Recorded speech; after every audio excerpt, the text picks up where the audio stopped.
man is over me, I'm highest in the morning time. Low key in the birds when I cross the state borderline. Spin your block a horrified. Fuck you, bitch, you mortified. I'm standing where you draw the line, nigga, hold the line. My nutsack, I'm grabbing mine, both of mine, quit holding mine. You gon' get this work and some overtime, you know the vibe. Little nigga, you know it's me. I don't need them to notice me. When conflict get crucial, I can't help but do it bogusly. Smoke you like the stove in you, beat you like the stove for me. Niggas out of body, put you back where you supposed to be.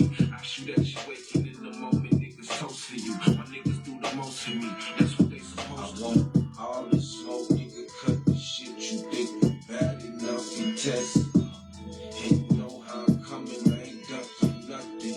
You know when I pull up on your block, it's bustin'. You know how I'm coming, you came with me. You know what's going, stop playing with me. I want all the smoke, nigga, cut the shit you think bad enough to test. And you know how I'm coming, I ain't ducking nothing. You know when I pull up on your block, it's bustin'. You know how I'm coming, you came with me. Yeah, you know what's going, stop playing with me. Real gangsters move critically. When that shit get critical, no peace amongst enemies, no pity for the pitiful.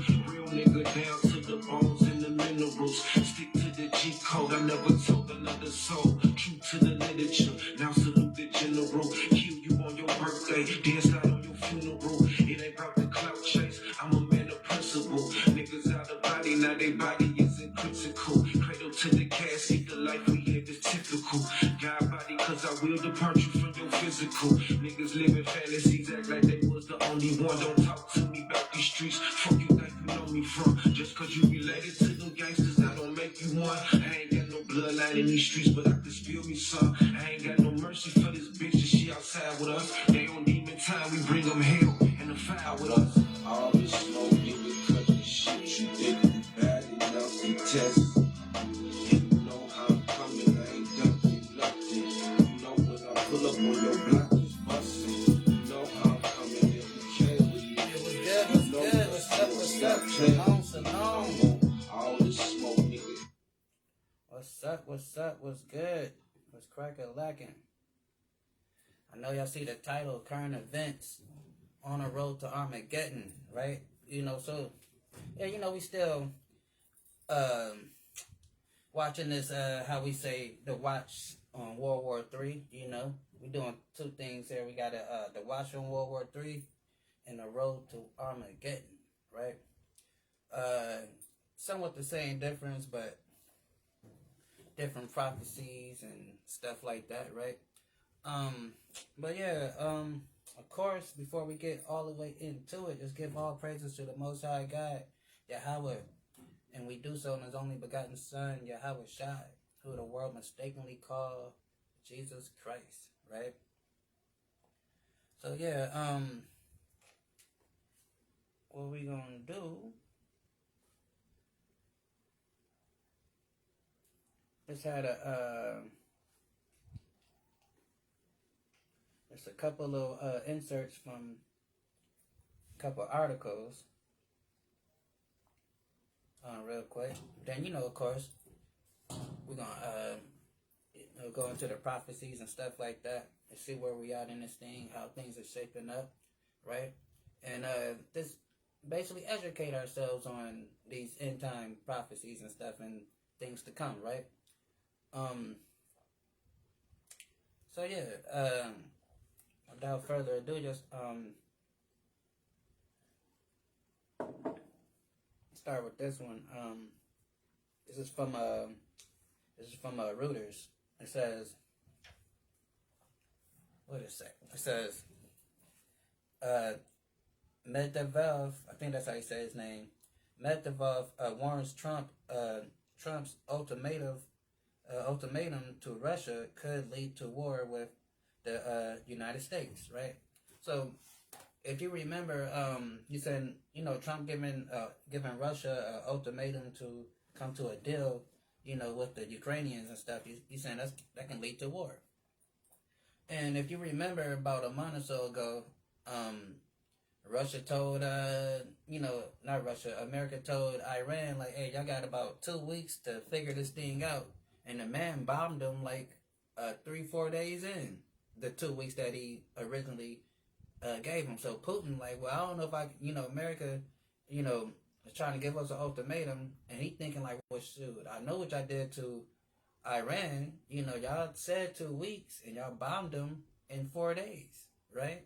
So Putin, like, well, I don't, So Putin, like, we might have to hit these people first. That's how Putin thinking, right? Then it says Trump reduces deadline for Russia-Ukraine peace settlement from 50 to 10 to 12 days, right? Which is kind of technically, how he did with the Ukraine and not Ukraine, with Iran and Hamas. And of course, Trump bombed them, with 4 days into that 2 week, deadline, right? But I don't think Trump is gonna be foolish enough to do any type of military action directly towards Putin, because Putin, he already know Putin is about that. So I think it might, if he do something, it might be, something like, not directly, to him. It might be like some sanctions or something like that. I don't think it would be like, direct military conflict if, from Trump. I mean, unless he probably forced his hand. And what did it say? Trump expresses disappointment in Putin's failure to end war in Ukraine. Medvedev criticized Trump's approach, calling each new ultimatum a threat and a step towards war, right? Because, these people, like, look, we ain't those Iranians over there, right? You ain't going to be bullying us and threatening us to do something. We do what we want. And quite frankly, yeah, I mean, if they familiar with the history, like we just said about a month or so ago, when Trump gave them people 2 weeks to make a deal, then he ended up bombing their stuff like 4 days into that deadline of 2 weeks. So Putin like, look, you coming with all these ultimatums, we taking these as threats, because we saw what you do. We saw what you did before in the past, right?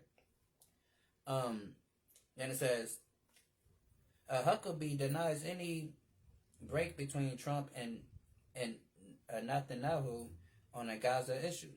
Humanitarian situation in Gaza debated with conflicting claims about severity. Trump partially disagrees with Netanyahu's assertion. Trump partially disagrees with Netanyahu's assertion of no starvation in Gaza. Media criticized for agitating Gaza crisis and displaying anti-Israel bias. Hamas blamed for prolonging the crisis could end it by agreeing to stop the war. But they're not going to stop the war, because this thing is an ongoing escalation, right? Because, like, the Bible says, like Christ was telling us, when he's prophesying, Christ told us that in these last days it's going to be like a woman in labor, right before she gives birth. She having those birth pains and stuff, those contractions, right? You know how, like, I guess, they, feel a little pain for a little bit, then they kind of subside and go away, then it comes back, then it gets stronger and stronger till that baby finally delivered, right?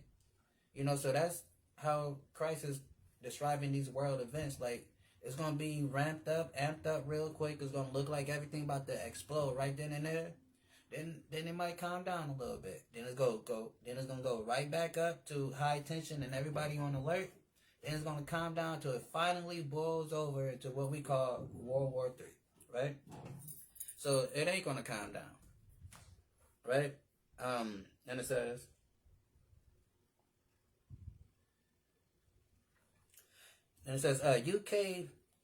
UK and France may recognize Palestinian state by September. Now that's kind of deep, right? Because if you're familiar with this whole thing, they are part of NATO. they are part of the EU, right? And they're supposed to be together on this thing.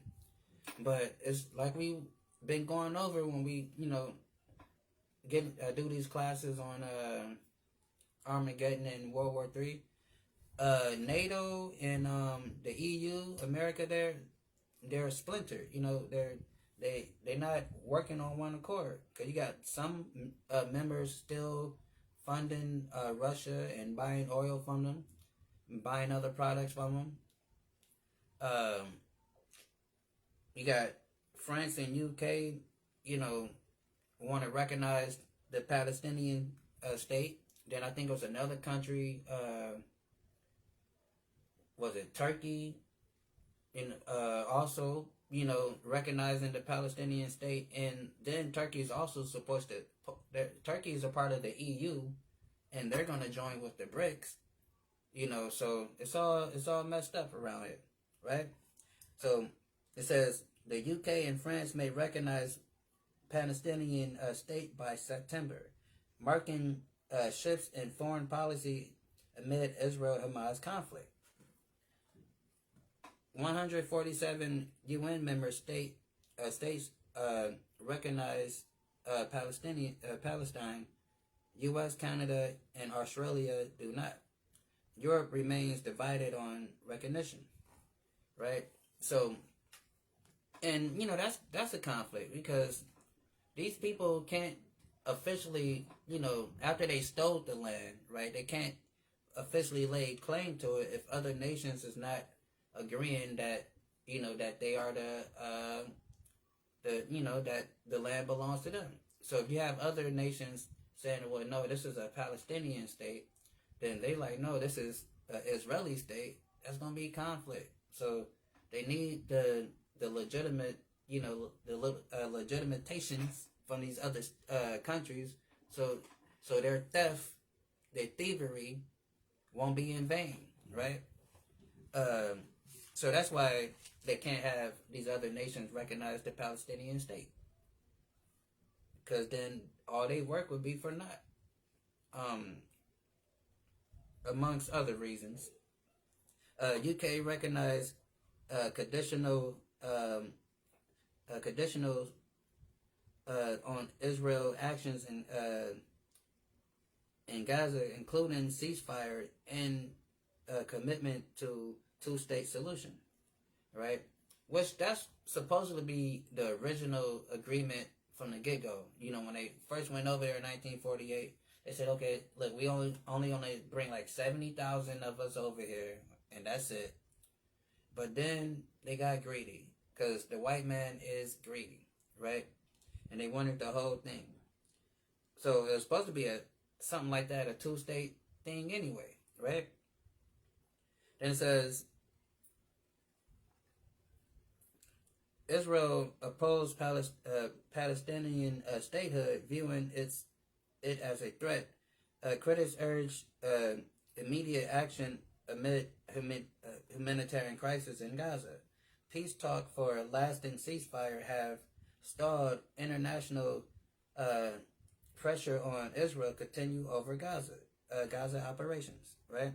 So, a lot of countries are looking at these people, seeing what they're doing, and a lot of them not cool with the genocide that's going on over there, right? And so, like I said, it's heating up. It's heating up to for all these nations to clash, right? To this one big old battle that we call Armageddon, right? And it's heating up. And it says,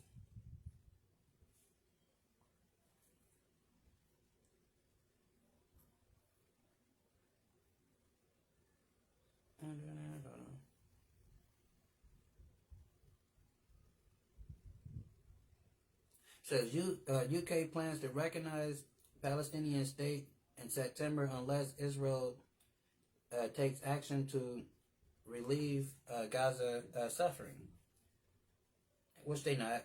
Starvation crisis in Gaza worsen with hunger monitor warnings of potential famine and widespread death, right? And that's what's going on over there, right? And it says international pressure mounts on Israel, with France and UK considering recognition of a Palestinian statehood. Palestinian authorities report over 60,000 killed in Gaza. Israel launched an offensive after Hamas attack. Aid delivery to Gaza faces challenges, with UN agencies struggling to get permission and access. So, they're not even letting, some of the supplies over there, right? So that's creating those conditions of famine and disease and all the other stuff that's going on over there. And it says, UK plans to recognize Palestinian state in September unless Israel meet specific conditions. Trump opposed recognizing Palestine, stating it would serve Hamas. Starmer's conditions include Gaza ceasefire and allowing UN aid into its territories. Trump claimed Starmer didn't discuss Palestinian recognition during their recent meeting. U.S. position, according to Trump, is not in favor of recognizing Palestine, right? Because, Trump, he wanted to build, his own little resort over there on the Gaza Strip, so he's like, no, we can't. So, he's going to be against recognizing, the whole, the state of Palestine.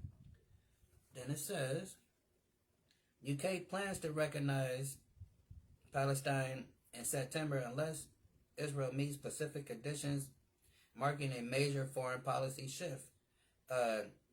Recognition depends on progress towards a two-state solution and meaningful peace effort in the region. Several U.S. allies, including Norway, Ireland, Spain, and Slovenia, have already recognized Palestine. So, like we were speaking, within their whole NATO UN group, their members is already showing signs of dissension by siding with their enemy, by recognizing Palestine as a two-state nation or whatever, right? And the heavy hitters that's in that's against their against what they're trying to do. So it's like they're not on one accord, right? Because they're just not on the same page with that, and that's going to cause a problem in the future. Then it says, Israeli officials criticized the move, warned it could undermine regional stability. And it is UK Prime Minister Keir Starmer announced the plan, increasing pressure on Israel amid Gaza conflict. So, they like, look, you people got to get it together, right? Y'all need to cut all this fighting out, because, like I said, some of the members want the war, some of the members of NATO and the EU don't want the war. So, and that's going to be the problem, right? Because, war is costly, Let's go to Revelation real quick. Let's get Revelation. Let's start at chapter 17 in the book of Revelation, right?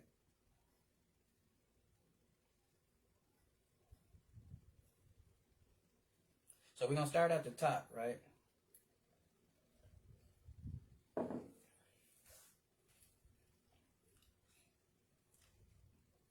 And hold on.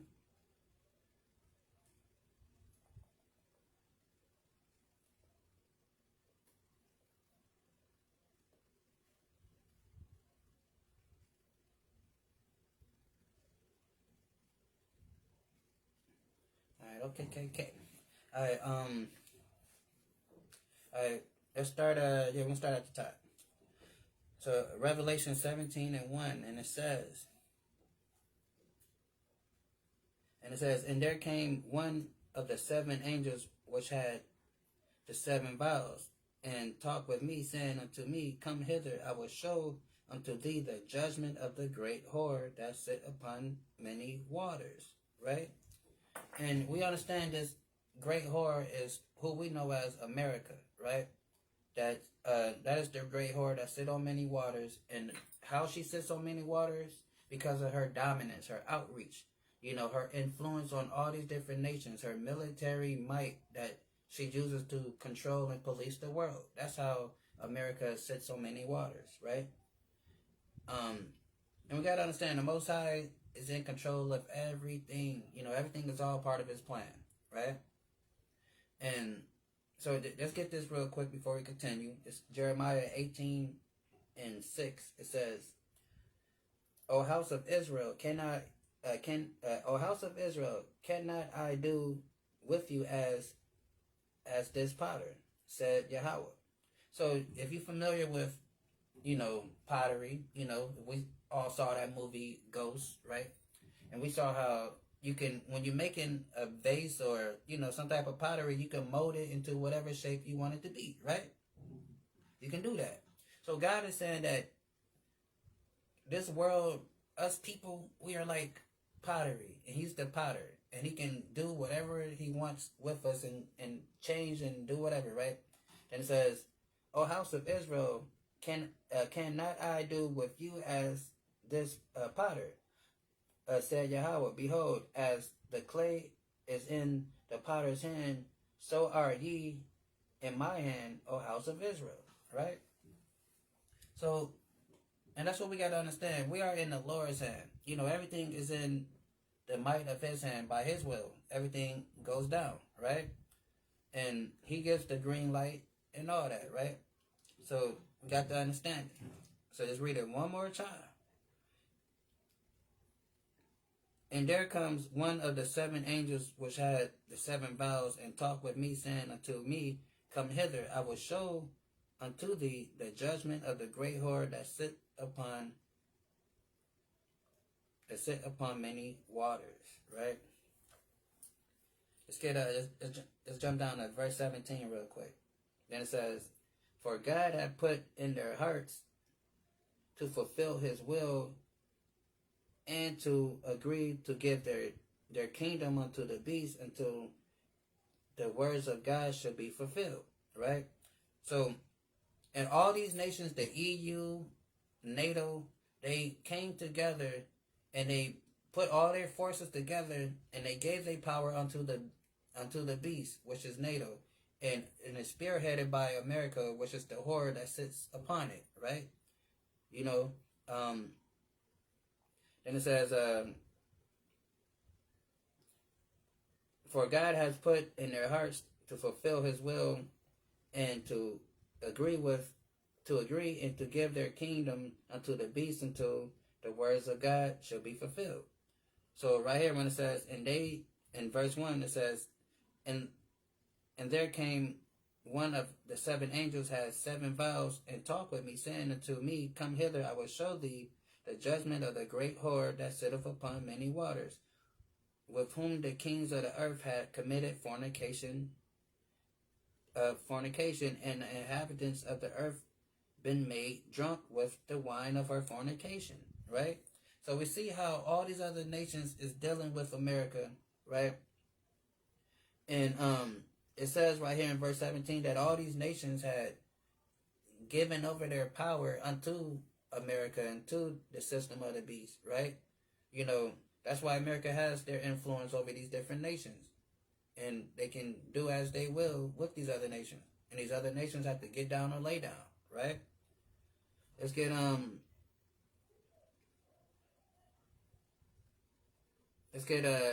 Second Ezra's, right? Let's get Second Ezra's in 11. Second Ezra's in 11, and we start at 39, right? And it say, Art not thou it that remainest of the 4 beasts, whom I made to reign in my world, that the end of their time might come through them, right? So we know the 4 beasts to be the Romans, and we know America is that revised Roman Empire. So he's saying, art thou it that remainest in the four beasts whom I made to reign over the world, that the end of their times might come through them, right? And because these people, like it tells you in the book of Ezra, same book, chapter 6, that these people are the end of the world and we are the beginning that follows. So when these people are ruling the earth, they have their empire set up. They are the final kingdom that's going to be on the earth before the Mashiach Yahweh Shah, who the world calls Jesus Christ, come back, right? So that's essentially what it's saying.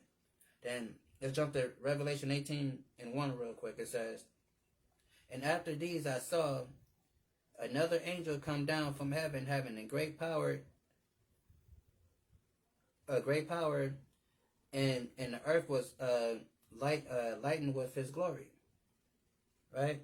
And it says, and he cried with a mighty strong voice, saying, Babylon the great is fallen, and is become the habitation of devils, and behold, of every foul spirit, and a cage of every unclean, hateful bird, right? So that's what this place is, right? That's why it's so wicked in this place, America. That's why it's so much devilish stuff that goes on in this place, right?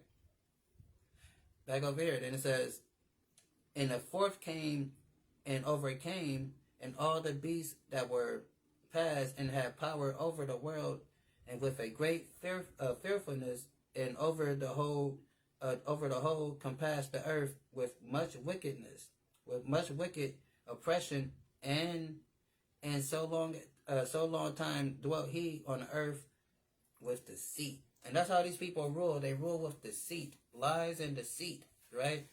And that's how they rule the earth, through subtleness, right? And because they're not stronger than us, right?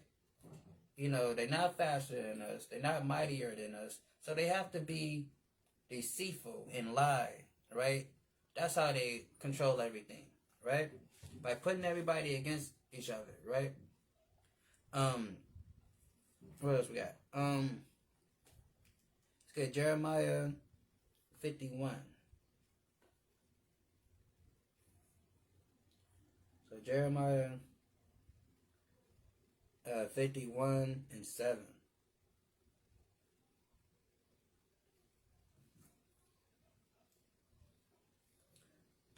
Let's start at 6. It says, flee out of the midst of Babylon, and deliver every man his soul. Be not cut off in her iniquity, for this is the time of the Lord's vengeance, right? And because God is going to visit this place and put vengeance on this place. That's why we see the things that we see that goes on. That's why we see the flooding that's going on in Texas. Them people, was kidnapping our children at the border, right? Losing our people at the border, separating our families at the border. And how did the Lord do them? The Lord replayed them back with that flood in Texas, and now their little babies is missing.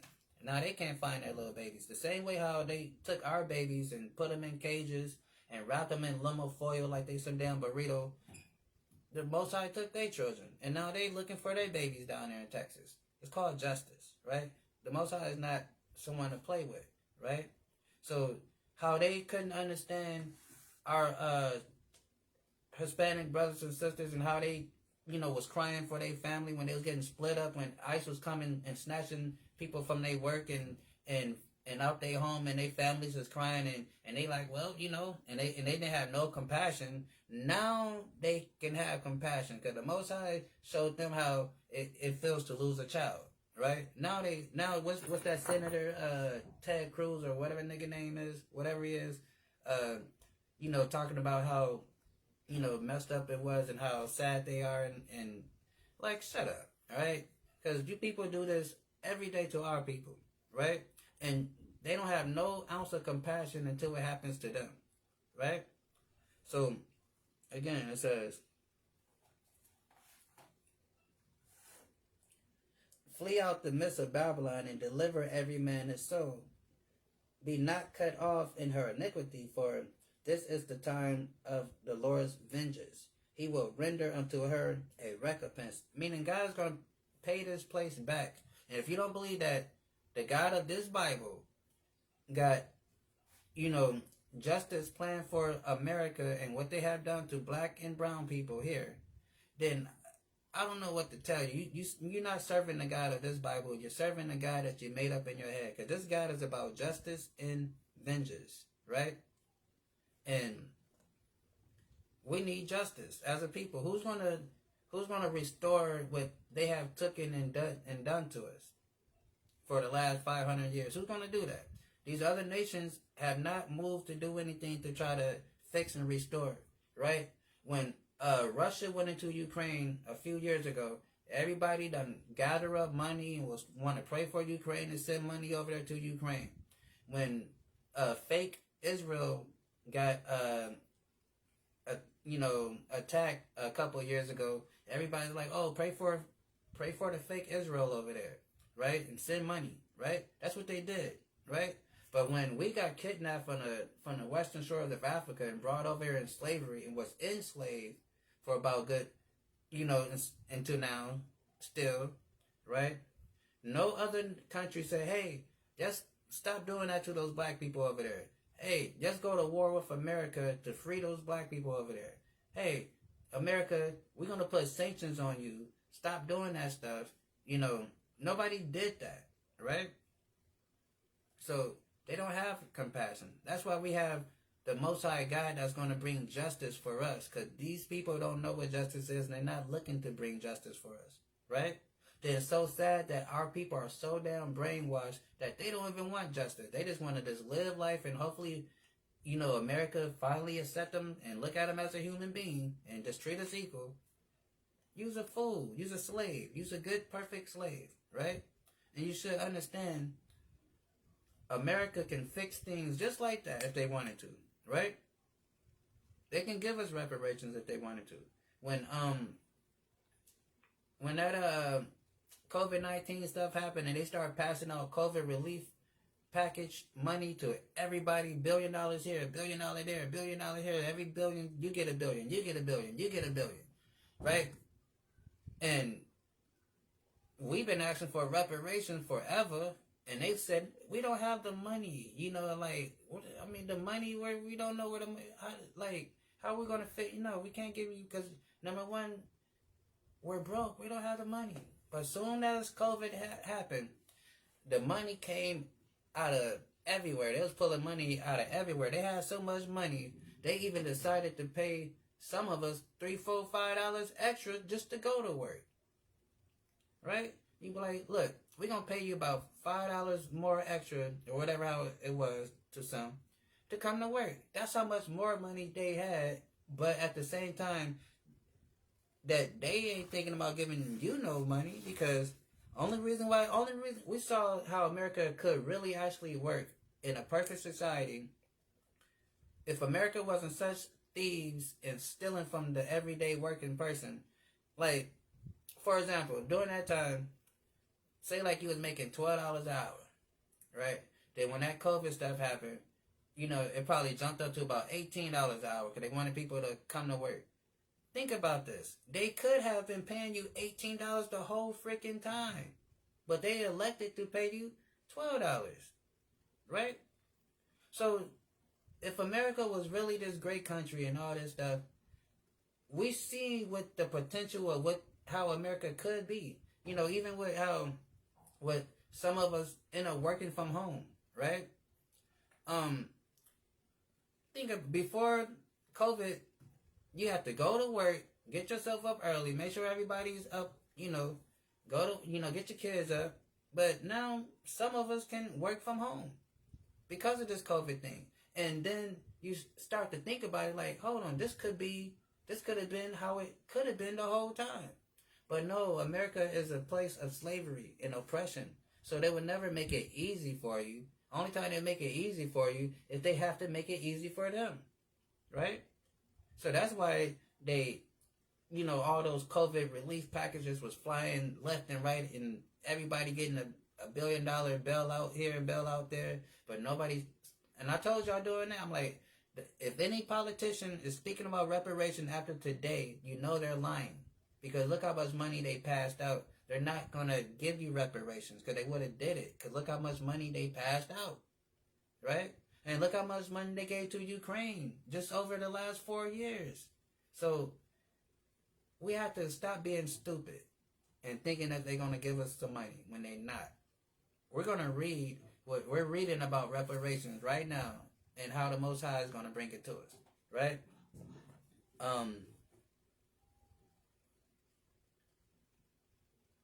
And it says, Babylon has been a golden cup in the Lord's hand and had made the earth drunken.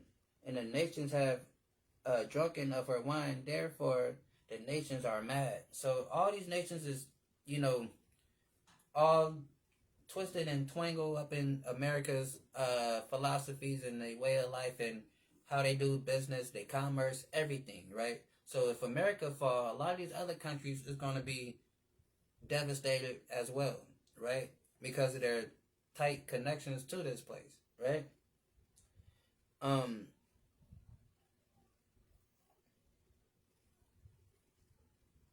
it says, Babylon is suddenly fallen and destroyed. Howl for her. And all these nations that's in love with America, and even some of our little coons, niggers that love America so much, they're going to be crying for her when this place is destroyed. Then it says,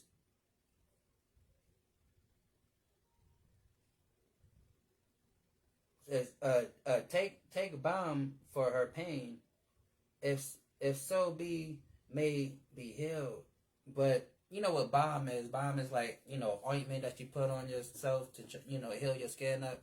But God is saying there's no ointment, no balm, no medicine you can put on this place. Once God put that judgment on this place, there's no reconciling this place, right? This place it's over with. God already said it's over. There's nothing you can do or can't do that's going to stop God from destroying this place, right? He already called it out, right?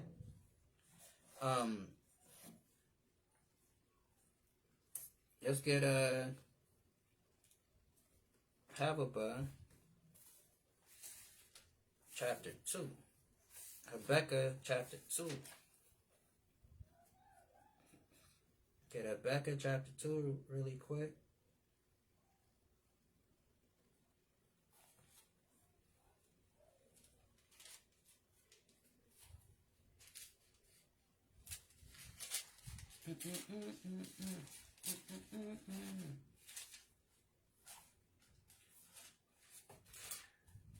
Just like this. Hold on. What I say? 2.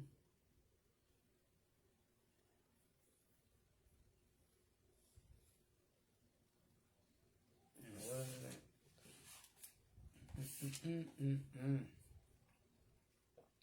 Yeah, 2 and 4. Right? It says, because we got to understand the people that we dealing with, right? Because we want to pray for this place. We think this place is going to have a miraculous change around. We just got to give it some time.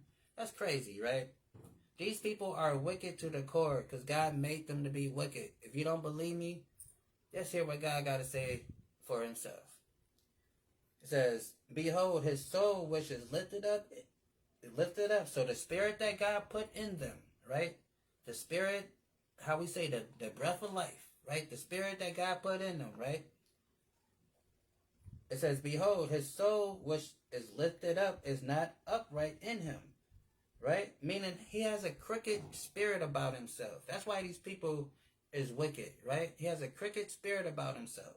And it says, behold, his soul which is lifted up is not right in him. But the just, which is us, because we are the just, the Israelites, says, but the just shall live by faith, right? These people don't live by faith. They live by their might and their strength. They believe in taking their destiny in their own hands, right? That's what they believe, right? So they don't, they're this godless, technically, right? This ain't no technically about it. They are godless, right? Back over here. Then back to Revelation 17 and 3. And it says, and she cried, and she carried me away in the spirit in the wilderness, and I saw a woman set upon a scarlet colored beast full of names of blasphemy, having 7 heads and 10 horns. So again, this is talking about NATO and the EU, right? And it says, and the woman is America, because America spearheads, meaning she runs, those respective organizations, and that's why the UN headquarters is in New York, right? Then it says, the woman was arrayed in purple and scarlet colors, and decked with gold and precious stones and pearls, having a golden cup in her hand, and full of abominations and filthiness of her fornications. Right? So, it's talking about, this basically said the attractiveness of America, how these other nations look at America as such an attractive place to be. It's just, I say this all the time when I use this example, when I talk about how other nations look at America. I speak about what Nicki Minaj said in an interview when she was a little girl living in Barbados. She said before she got to America, she thought America was a city that had like golden streets and stuff. Like she just thought everybody was rich and it was just gold everywhere, right? That's what her idea was of America before she got to America, when she was living in Barbados, right? So when it's talk about the woman was arrayed in purple, scarlet colors, and decked with gold and precious stones and pearls, and having a golden cup. So this, the beauty and the glory of America, how these other nations look at America as this great, wonderful country, right? That they want to be a part of, because they can make money and get rich here, right? Then it says, and upon her forehead was the name written, Mystery Babylon, the great mother of harlots, an abomination of earth, right?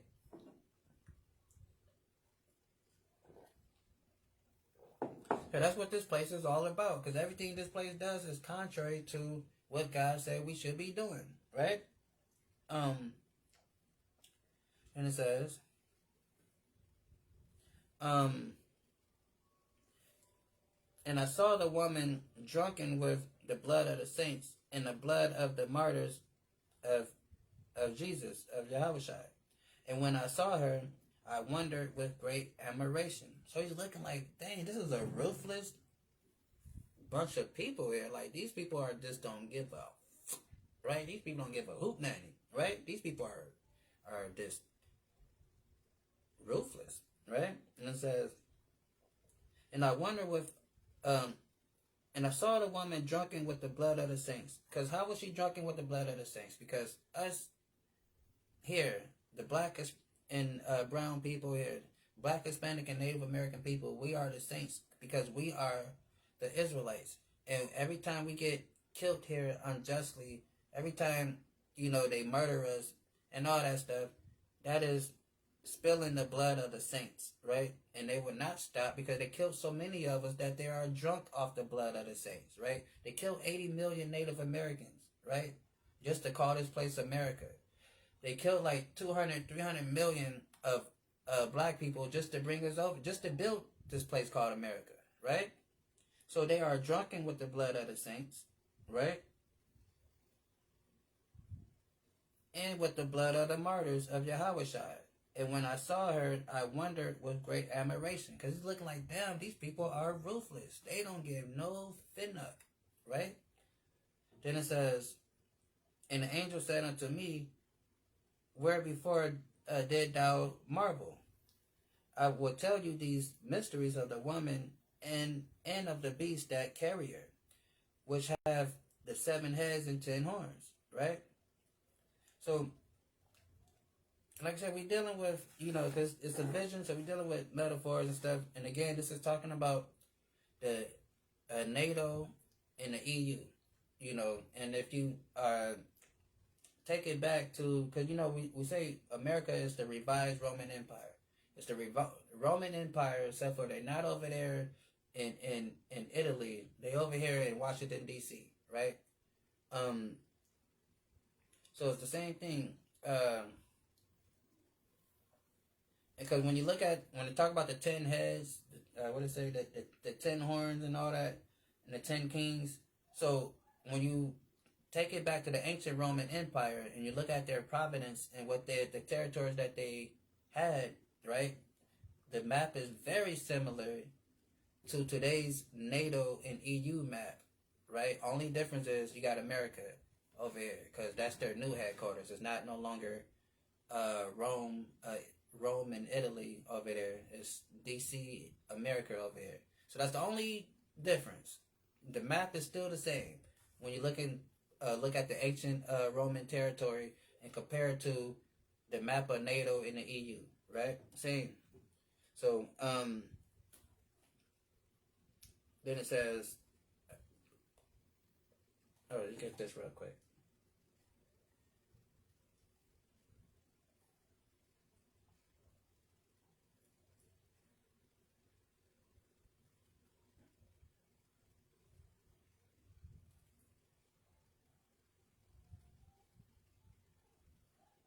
In the children.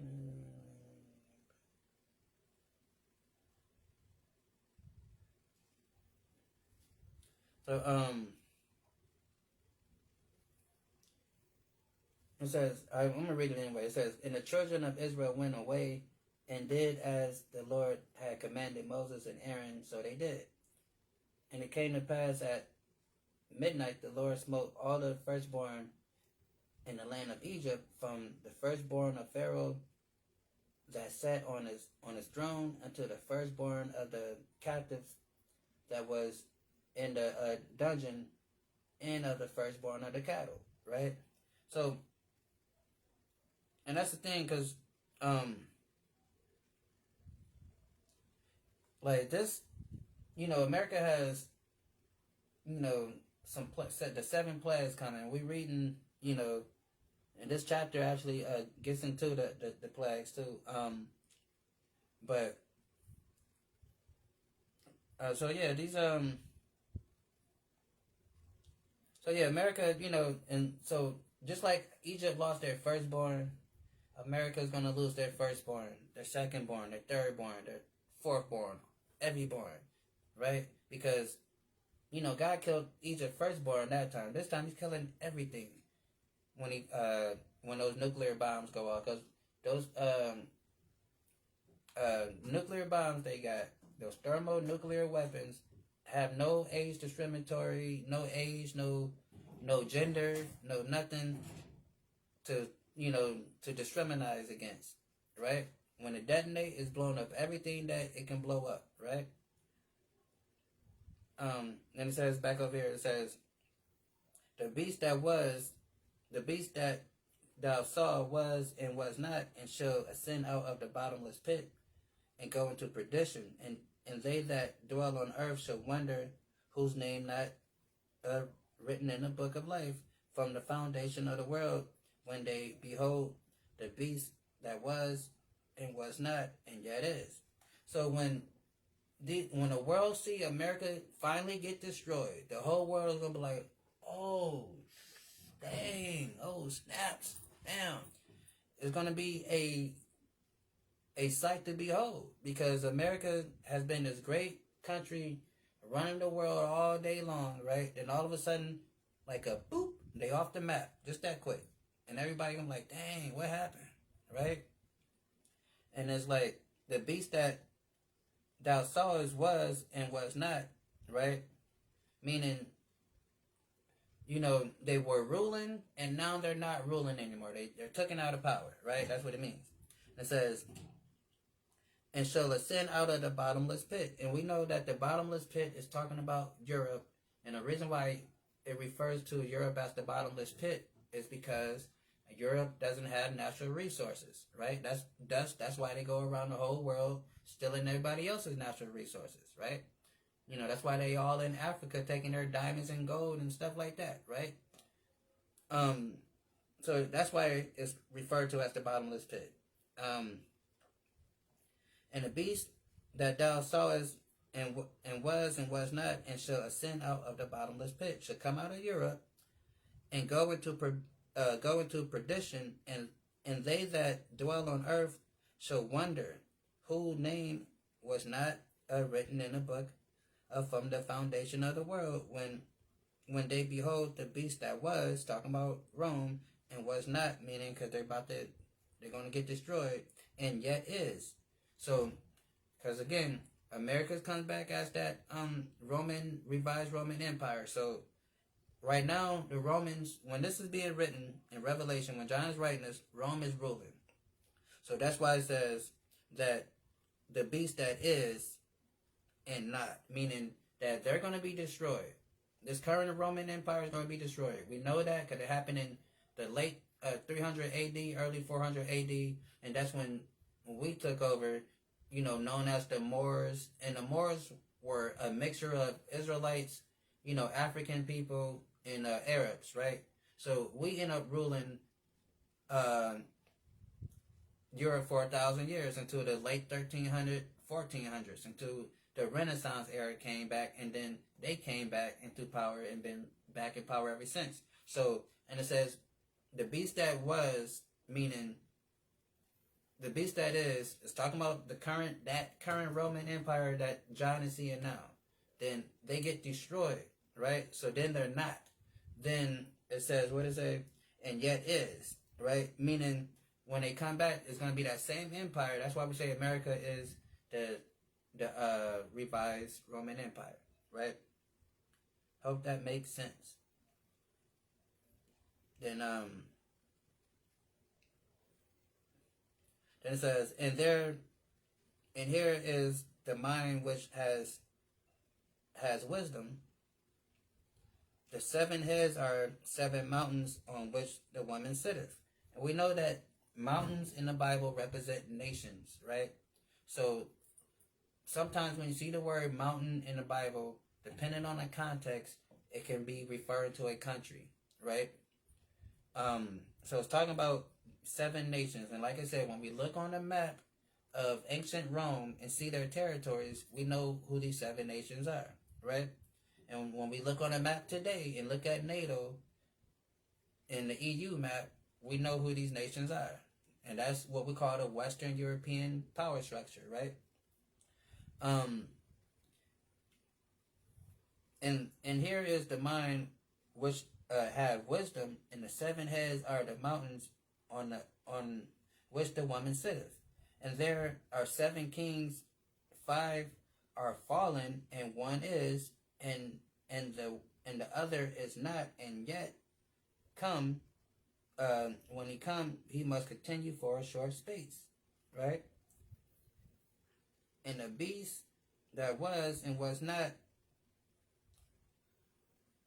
even he is the 8th, and the 7th go into perdition, right? So, like I said, so it's talking about,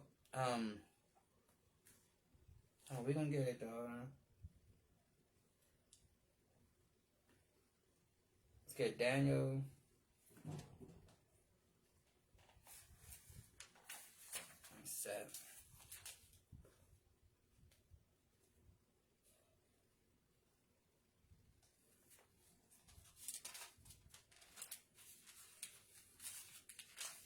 Daniel 7 and what I want.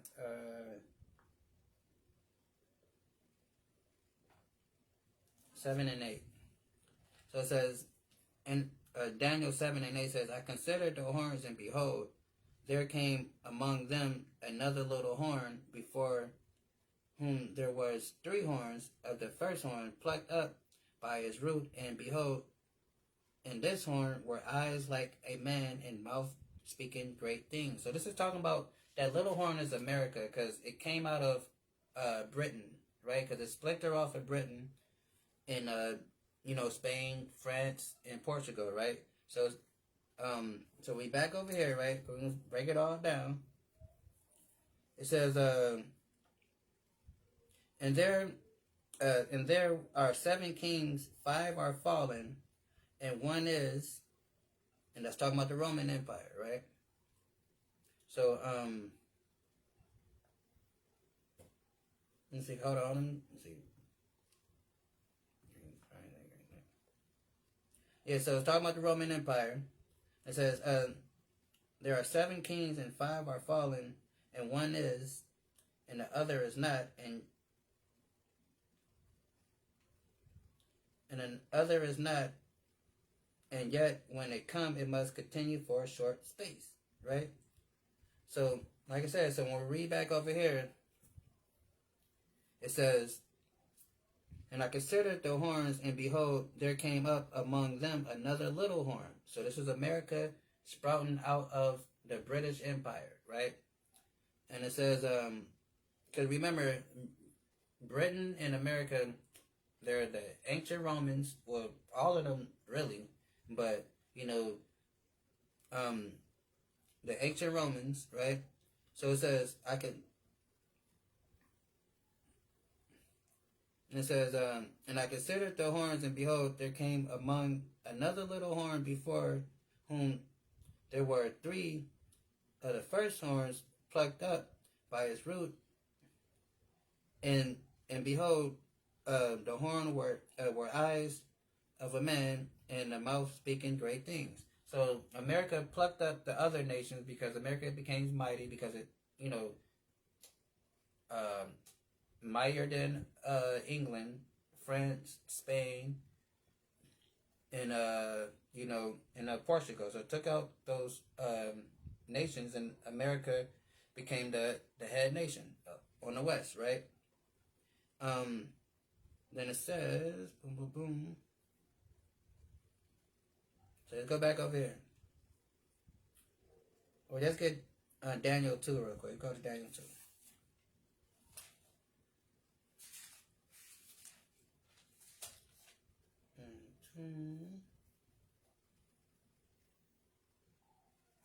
Go to Daniel 2 and 41.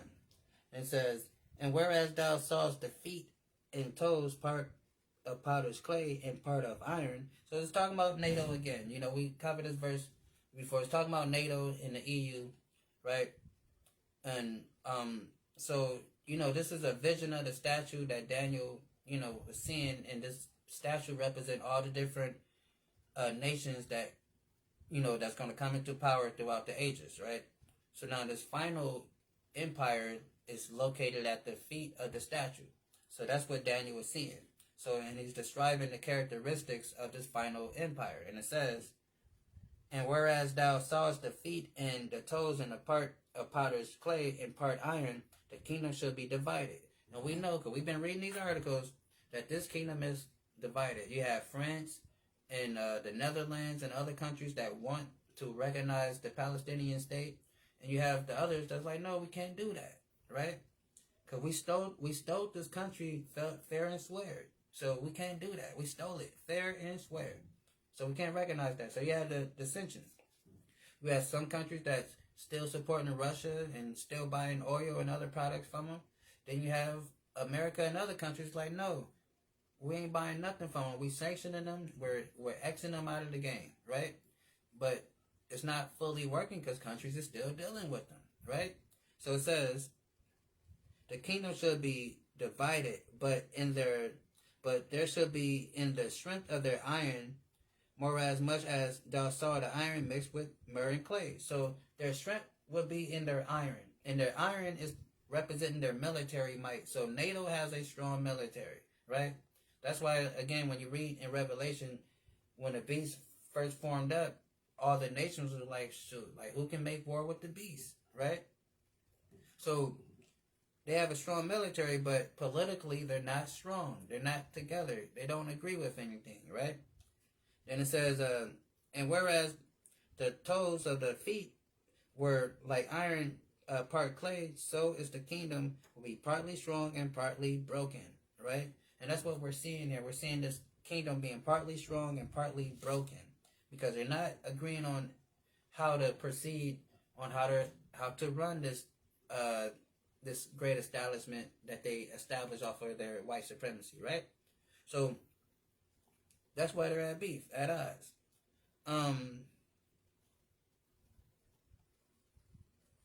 Go back to Daniel 7.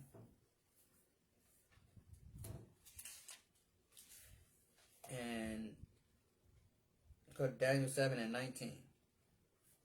So it says, Daniel 7 and 19 says, and then I would know the truth of the fourth beast, which was diverse from all others, exceedingly dreadful, whose teeth were like iron, and his nails of brass, which devoured and brake in pieces, and stamped the residue with his feet.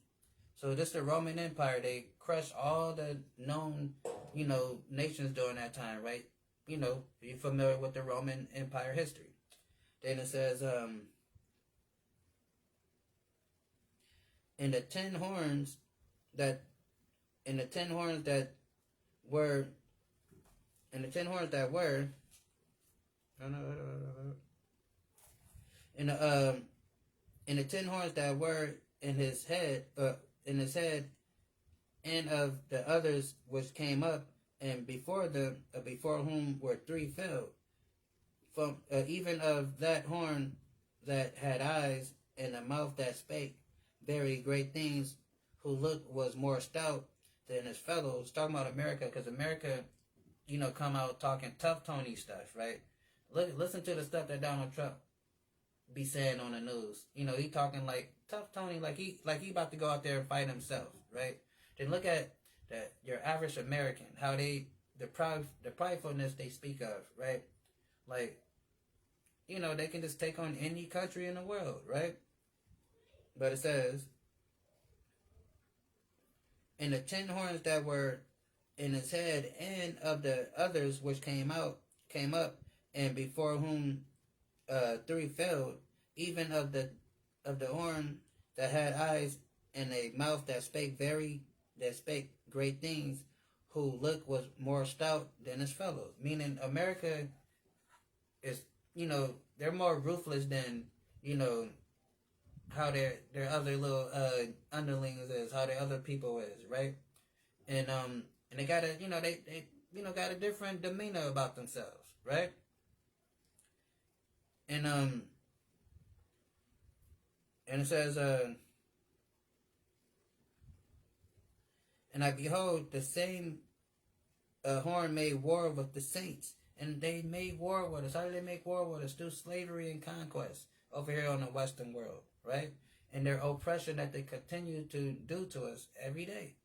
That some of our people don't even know that we at war, right? They think it's just, hey, I'm American, they American, it's just bad people, just some people are just bad people. No, this is a war.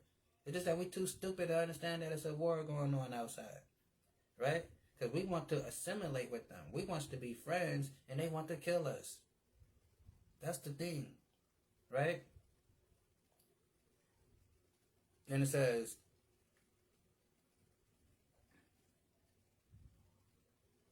and the ten horns that were on his head, and okay, I read that. Then it says, and behold, the same horn made war with the saints, and prevailed against them, until the Ancient of Days came, and judgment was given unto the saints of the Most High, and the time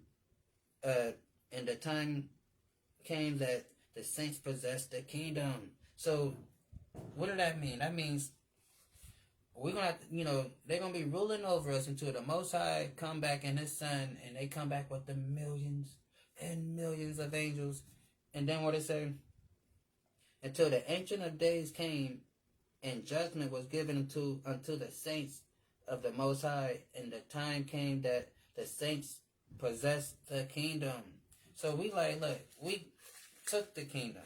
But like it says right here in verse 18, but the saints of the Most High shall take the kingdom and possess the kingdom forever and forever and forever, right? And what's the kingdom? The kingdom is Israel, right? And the kingdom is, chiefly the kingdom is the Israelites and wherever we at, because the Bible says, Christ said, the kingdom of heaven is within you, so we can manifest it. But prophetically speaking, in that day, the kingdom of heaven is going to be in the land of Israel, because that's where we're going to be at, right? And how do we get the land of Israel the first time? When you read Exodus, right? How do we get to the land of Israel? Like it says, but the saints of the Most High shall take the kingdom and possess it. So we're going to take Israel. We're going to take the kingdom and possess it, right? And not by, we're going to take it by force, right? Not hey, just take it. No, it's going to be by force. But the saints of the Most High shall take the kingdom and possess the kingdom forever and forever and forever. Right? So that's why it says, until the Ancient of Days came, the judgment was given to the saints. So until then, we got to deal with these people. But the Most High coming back, He gonna deal directly to these people, and it says right here, the saints should take the kingdom, right? Back over here.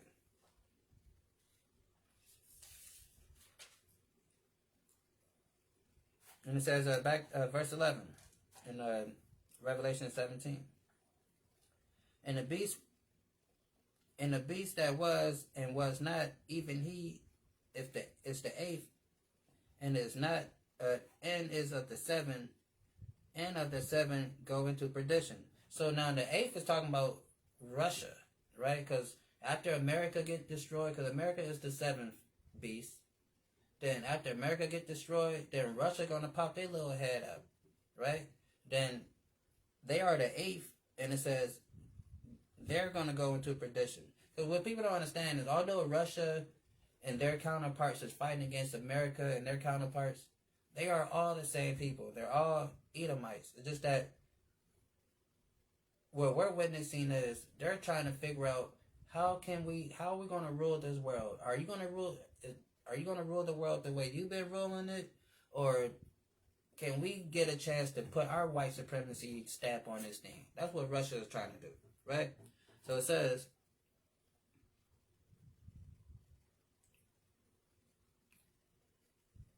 and the beast that was and was not, talking about America, even he is the eighth, and is of the seventh, right? Because the seventh, like I said, that's the America. Then said, even he is of the eighth and of the seven, because they're the same people, the same kingdom, right? One's calling himself Russian, and the other one's calling himself American. Same thing. Says, even he is the eighth and is of the seventh, meaning they're the same, and go into perdition, meaning both of these niggas is getting eradicated out of here, right? And it says, and the 10 horns which thou sawest are 10 kings, which have received no kingdom yet, but receive power as kings 1 hour with the beast. So all these other members of NATO and the EU that's not high-ranking members, like France, Germany, America, Canada, or Australia, or whatever, right? So they got juice just because they're part of NATO. They get a little respect on a global scale because they're part of the NATO thing. Because if you mess with Poland, right? If you go into a place like Poland and trying to start some stuff, NATO gonna bring the whole army over there, right? Or if you go into think of another little small nation,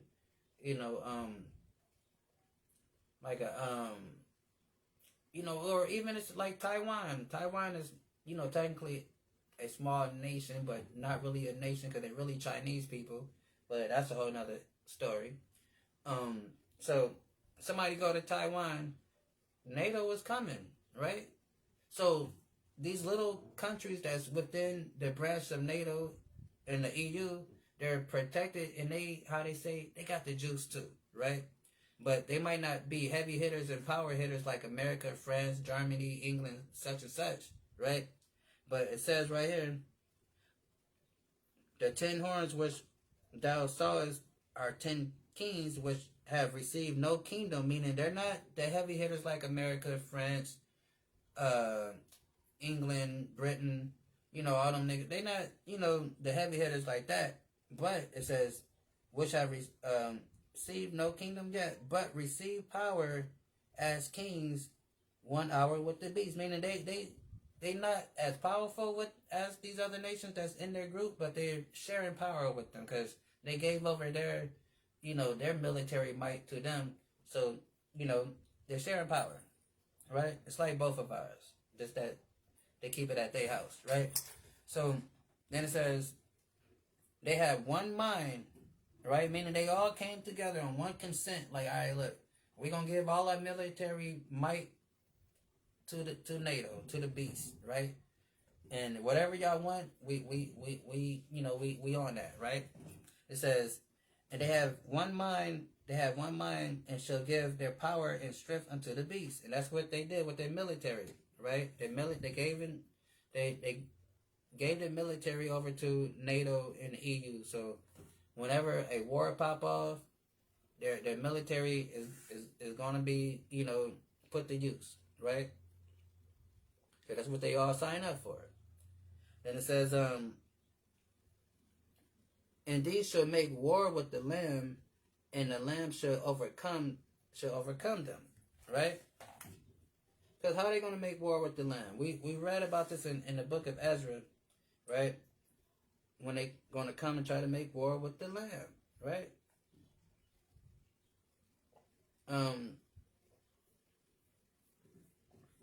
That's how they're going to do it. Let's get, let me see. It says, and these shall make war with the Lamb, and the Lamb shall overcome them, for the Lord of Lords and the King of Kings, and they are with him, are called his chosen and faithful, right? So they're going to try to make war with the Lamb, right? And then they're going to, and the Lamb being Jesus Christ, who the world calls Jesus Christ, who we know in the Hebrew, Yahweh Shai, right? And that's why we say, if you have some kids that want to go to the army, tell them no. Be a doctor or a lawyer or somebody with a PhD. Don't go to the lawyer. Don't go to the white man's army. Why? Because it says, and these shall make war with the Lamb, and the Lamb shall overcome them. So if you're sending your kids to the army, there's going to come a time, if they in the army long enough, there's going to come a day where it says, and these shall make war with the Lamb. And we know the Lamb to be Jesus Christ. So you're going to end up fighting against your Lord and Savior, who you say is your Lord and Savior, if you join these people's army. Because that's what they're going to do. Because it says, and these shall make war with the Lamb, and the Lamb shall overcome them, for the Lord of Lords and the King of Kings, and they that are with him are called faithful, are called chosen and faithful. Right? So that battle of Armageddon is when all these nations going to come against Christ and his angels and the Israelites, thinking that they got a snowball chance in hell to fight against the most powerful being in the whole entire universe. That's crazy to even think, right? But these people right here, these so-called Caucasians, if there's anybody on the planet that has the most caucasity, and I said caucasity, anybody on this planet got the most caucasity to think that they can fight against a all-powerful being of the universe, is these people. I mean, they the only ones I can think of on this planet that have enough confidence to think that they can actually win. That's why they make movies like Independence Day, where they, always come out on top, right? So, that's because they believe it. It says, where I'm looking for, hold on. Let's get Isaiah 66.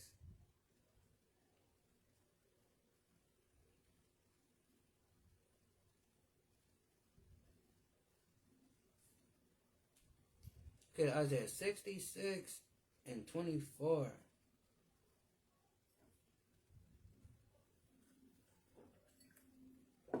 And it says, and they shall go forth and look upon the carcass of the men that have transgressed against me. So when these nations come and try to, come against the Mashiach Yahweh Shai, it says, and they shall go forth and look upon the carcass of men that transgress against me. So do not send your kids to this army, because they will be one of these dead carcasses that the world is going to be looking upon as they walking their way to into slavery, going into Jerusalem, right?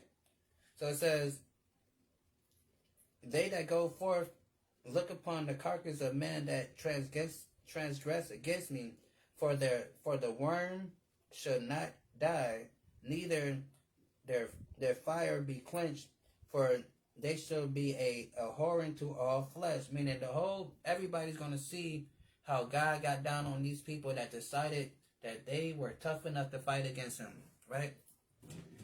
Everybody gonna see it. So we're gonna see their bodies laid there, right? And it's gonna be a memorial for everybody to know not to mess with the God, right? What else we got?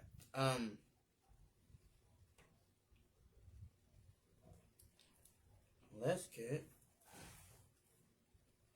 Matthew 5:17, right? Matthew 5:17. And it says,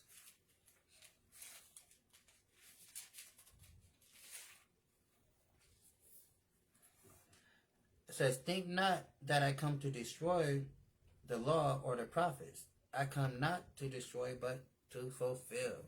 So, like I said, he's not coming to destroy the law or change anything that the prophets said. Because a lot of people say, like, well, that's the Old Testament, God this, and, all you got to do is repent and ask God for forgiveness. I mean, okay. But here's the thing. These are prophecies we're reading, okay? We're reading prophecy. So, God said things are going to happen. So, these things that God said to happen have to happen. Because he already passed the judgment on these things, right?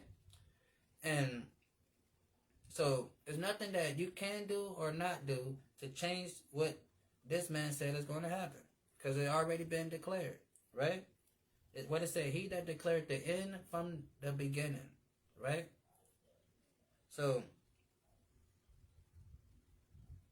it says this, it says,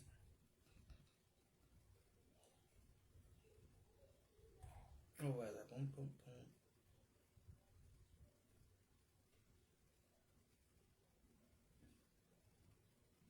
With Matthew 17, so, boom, boom. It says, and verily I say unto you, until heaven and earth pass, one dot or tittle shall no wise pass from the law until all be fulfilled, right? So these things that God written in the prophecies have to happen, right? So we can't just ignore prophecy, and that's what Christianity likes to do. Christianity likes to ignore prophecy, right? This book called the Bible, I believe 3/3 of this Bible is prophecy. That is a major part of this book. 3/4 of this book deal with prophecy. But we have an institution called Christianity that ignore prophecy and act like everything God and the prophet said was just make-believe. They're liars, right? And, that's it. That's not how this works. Okay? And it says, where am I?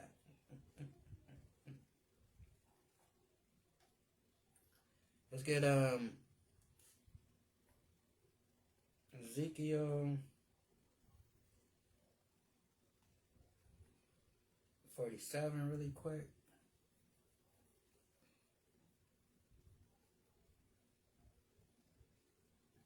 Ezekiel 47:8, right? And it says,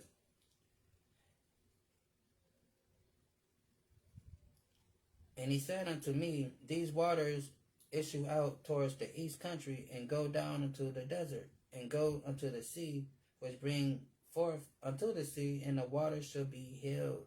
So these waters talking about the nations, right?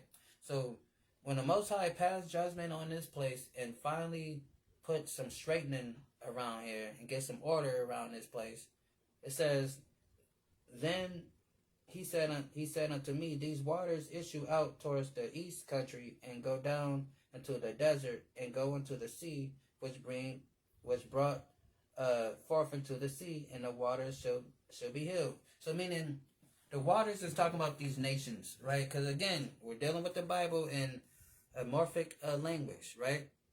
So the water is talking about nations. So it's saying that once, this kingdom is set up, it says, these waters issue out towards the east country. So the water is the healing. That is us bringing the light to these other nations and teaching them the proper way to be how they're supposed to be. And they're going to be following us, right? Then it says, so that's what it's talking about. So, because once we, back establish being a head honcho on earth, then that's when the whole earth is going to begin its healing process, because the righteous will be authority, right? And it says,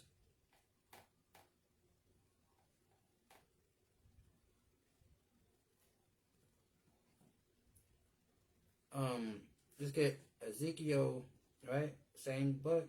It's called Ezekiel 1 and 40. No, Ezekiel.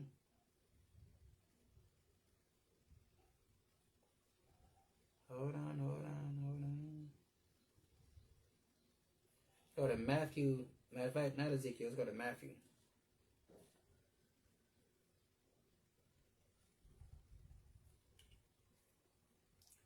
Matthew 12 and 25,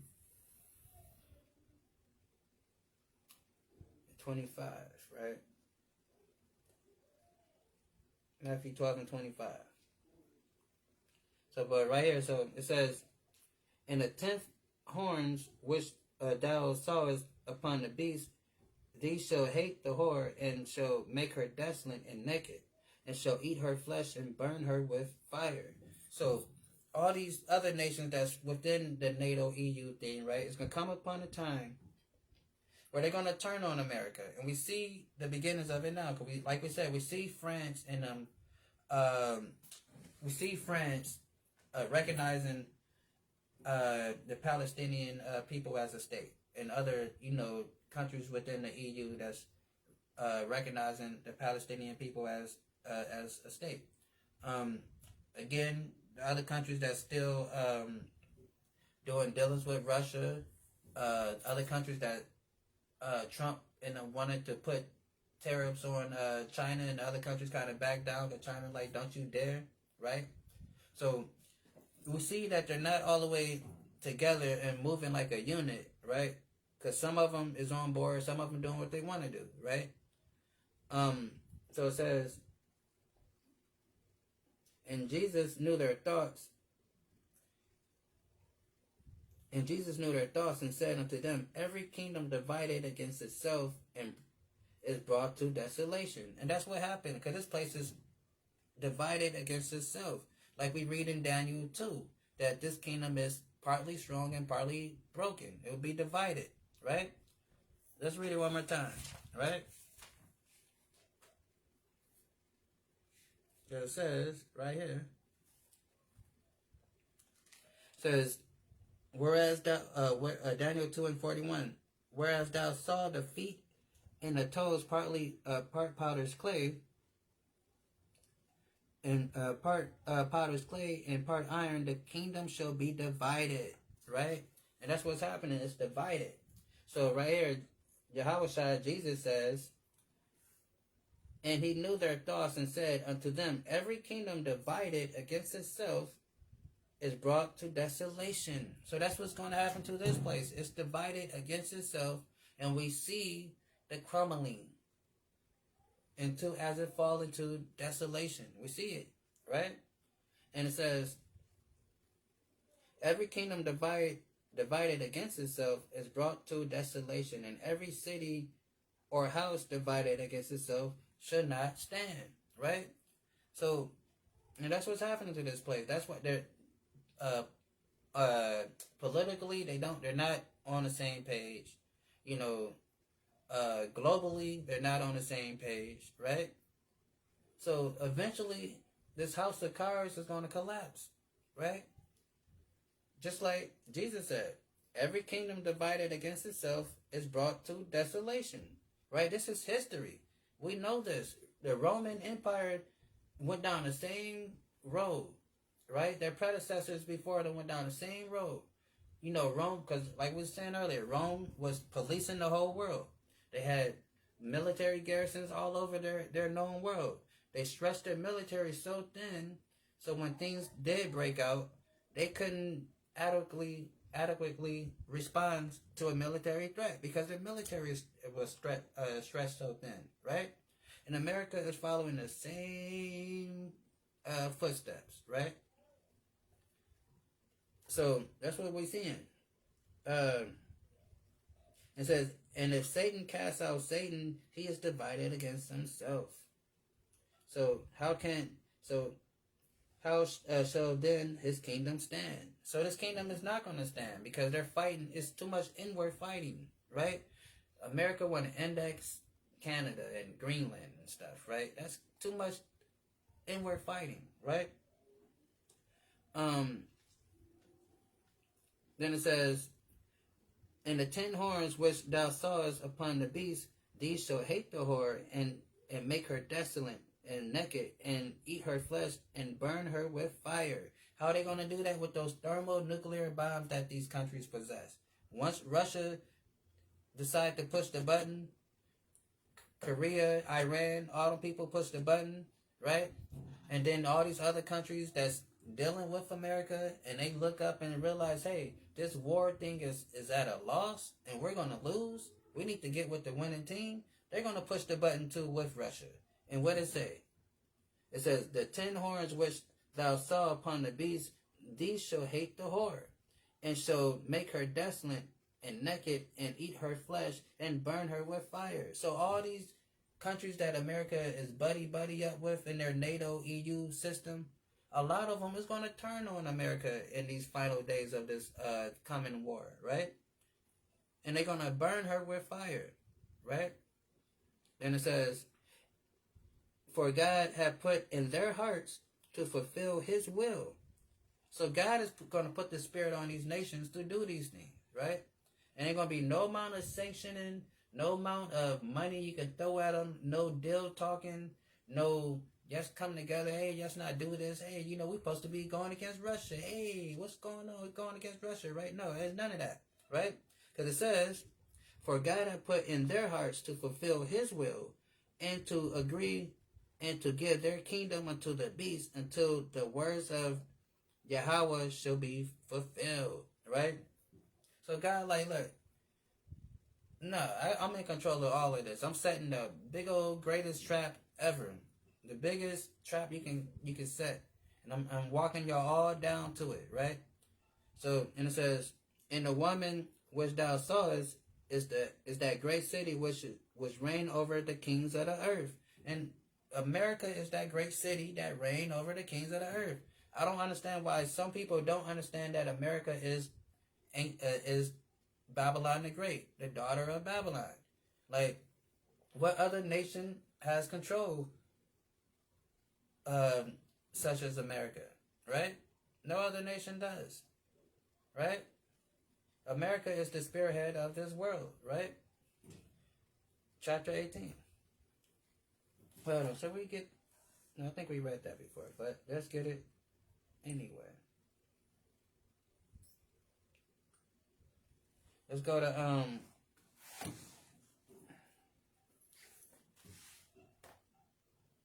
yeah, we read it, but we're going to read it again. Let's go to 2nd Ezra 11 and 39.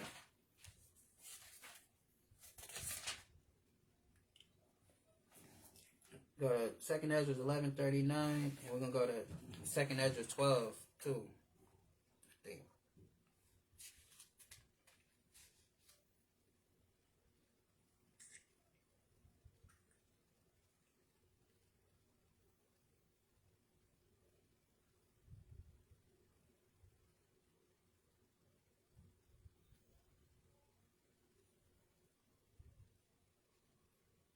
Oh, okay, yeah.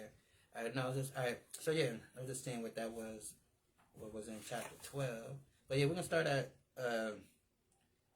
what I say, 11 and 39. I was just reading ahead a little bit.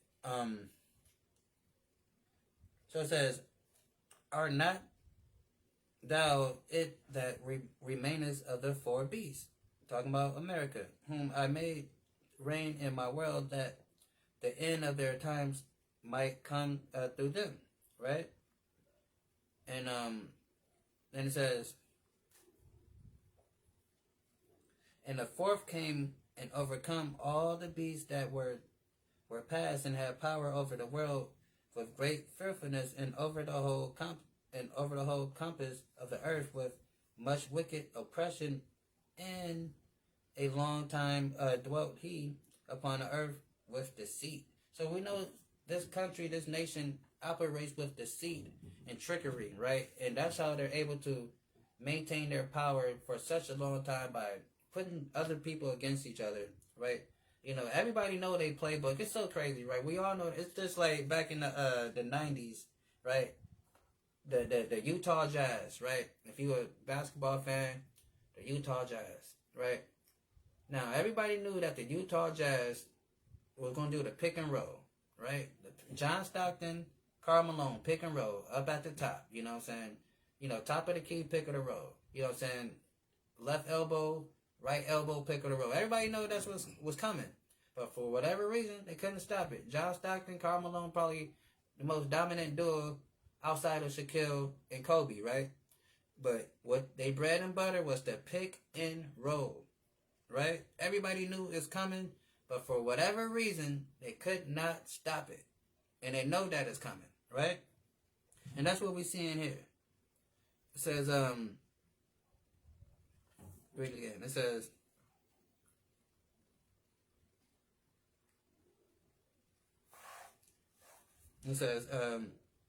and the fourth came and overtake the beasts that were past and had power over the whole world with great filthiness, over the whole compass of the earth, much wicked oppression, and in so long time dwelt he upon the earth with deceit, right? So we know that these people are like deceitful people, but it's like, you know, and we see how they operate, and they've been able to operate this way for a long time, putting people against each other, right?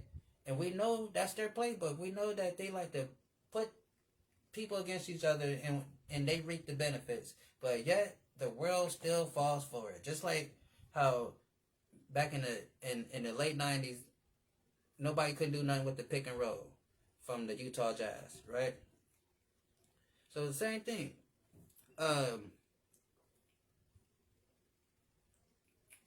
It says,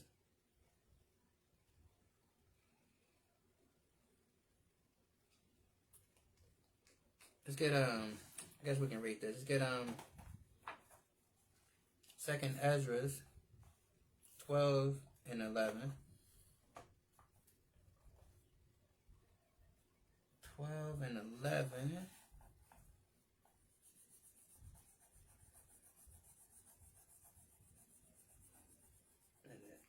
Put my little highlighting thing right here. Boom. It says, the eagle whom thou sawest come up from the sea is a kingdom which was seen in a vision of thy brother Daniel. Right? So when we know America rep that eagle hard as hell, right? Like the Caucasian race always rep the eagle, even from the time of the Greeks. Going back to, or we can go further back, going back to the time of this, when they were in Edom, they always had the eagle. Then when they became the Greeks, they represented the eagle. They flew that eagle hard, you know, with on a flag and on the little cap thing that goes on top of the flag. I don't know what that stuff called, but you know, they have it little decorated. It was an eagle, right? The Romans, the eagle.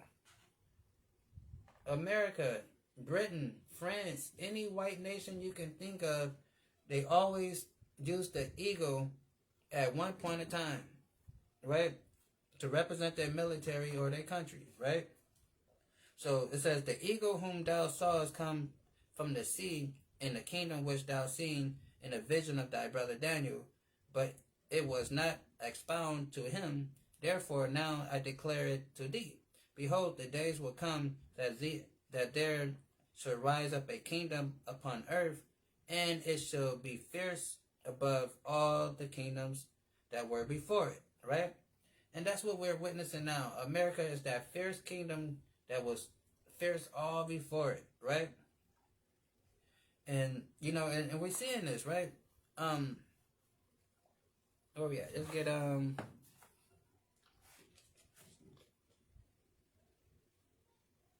get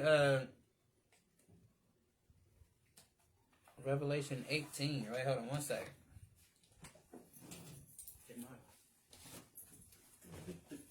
Get a refill on this coffee thing.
So I can.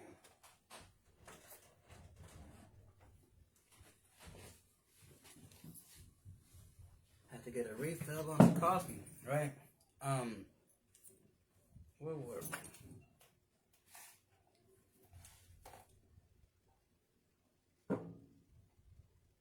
So after that, boom, boom, boom. Hold on one second. Hold on one second. I gotta get this thing right. I put a little sugar thing. Hold on.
So like it, my bad. Get this thing right. Yeah, we back. But yeah. Got the coffee right. All right. Oh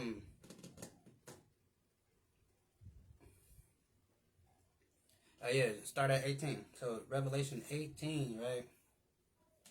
It says after these I saw an angel come down from heaven having great power, and earth was lightened with his glory. Right? So let's get where we want to go first.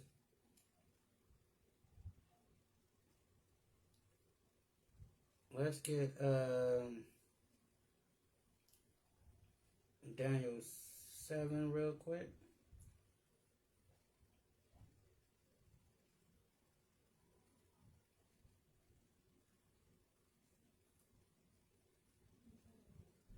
Daniel 7 and 23 says, and he said, the fourth hold on 1 second.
Yeah, so like it.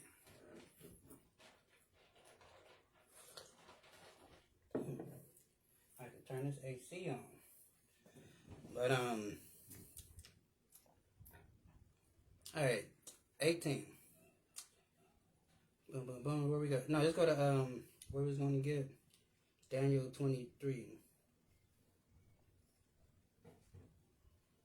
says, and thus said Daniel 7 and 23, thus said the fourth beast shall be the fourth kingdom upon the earth, which shall be diverged from all kingdoms, and shall devour the whole earth, and shall tread down and break in pieces. And that's what they did militarily was take over the earth and tread down all the other nations, right? Let's get Second Ezra's. Look at Second Ezra's really quick. And 15. Second Ezra's in 15. And let's go to 4. Second Ezra 15 and 4. Hold on, so lock in.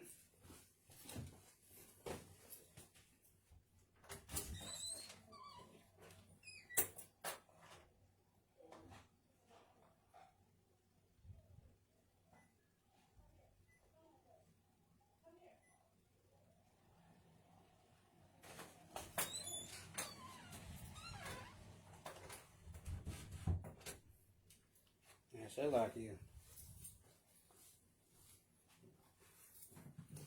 Yeah. So Second Ezra's 15 and 4 says, "For all the unfaithful should die in their unfaithfulness," right? And that's what's happening, because it says, "For all the unfaithful should die in their unfaithfulness." So all the unbelievers, right? All these people gonna die in their unfaithfulness. It says, "Behold, said Yahweh, I bring plagues upon the world, the sword and famine, death and destruction." So that's what's coming. A sword, famine, death and destruction, war, pestilence, disease, right? We already got a taste of that. We already got a taste of the pestilence and the plagues, right? From the COVID stuff, right? We saw how that was, right? Then with the resurgence of the chicken pox and the measles, and then this new stuff they got, the monkey pox, and there's so much other stuff that they got concocted in the lab that they just waiting to release on the world, right? And think about this. Some of these center of disease control places, right? What if one of them things get hit with a IED, right? So that's crazy, right? It can release a lot of crazy stuff into the atmosphere, right? And it says, for wickedness have exceedingly polluted the whole earth, and their hurtful works are fulfilled, right?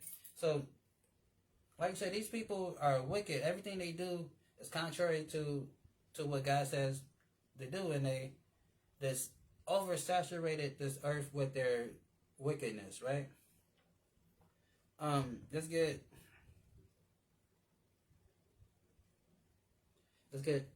the book of Psalms 73 and 9.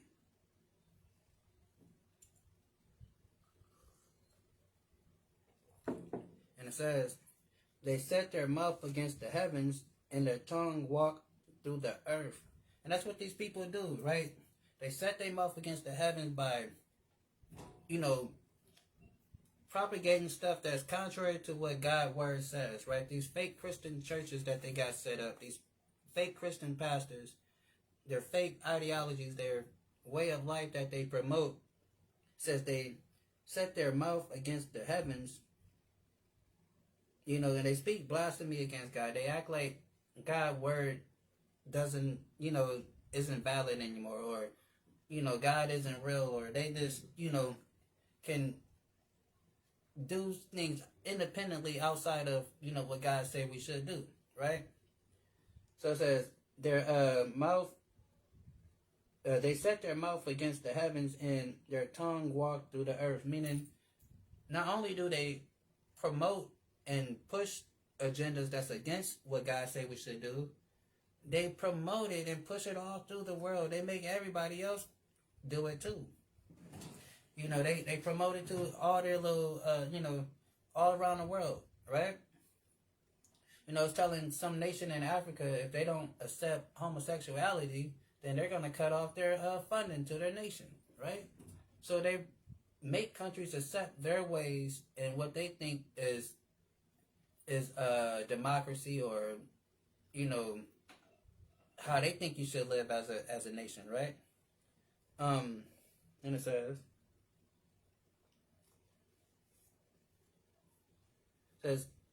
back over here. It says he cried mighty with a strong voice, saying, "Babylon, the great is fallen.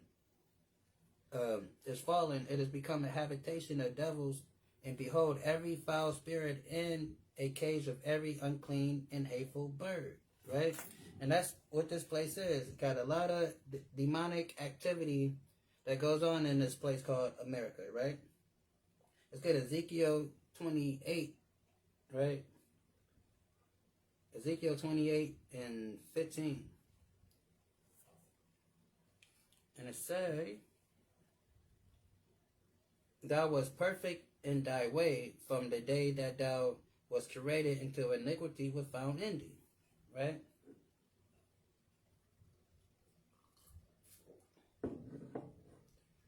By the multitude of thy merchandise, they have filled the midst of thee with violence, and thou hast sinned.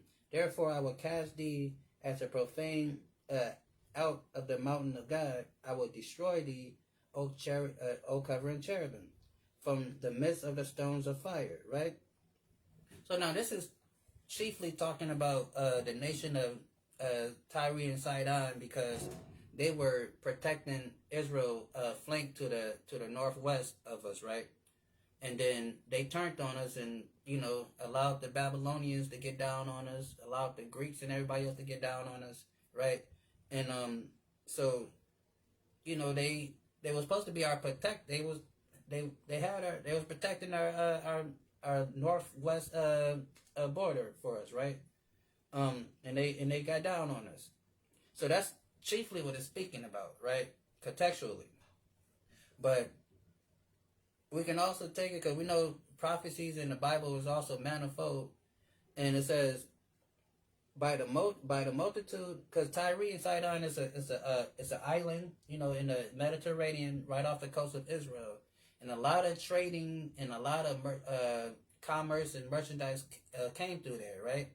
So they got rich from their geographic location of being right there in that area, right? So it says, so now America, right? Same thing. America is, they got rich, off of their imports and exports that they have, and other countries dealing with America and buying their stuff, right? So it says, the multitude of thy merchandise they have filled the midst of thee with violence, and thou hast sinned. Therefore I will cast thee as a profane out of the mountain of God, and I will destroy thee, O covering cherub, from the midst of the stones of fire. Right? So, like I said, these people is being taken down from their power, and we witnessing it slowly but surely. Right? Let's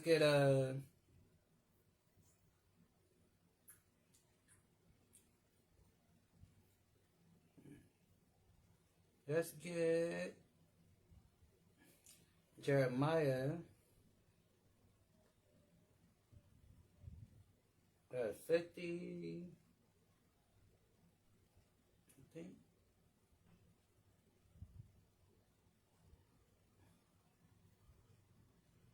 Jeremiah 50, I think that's what I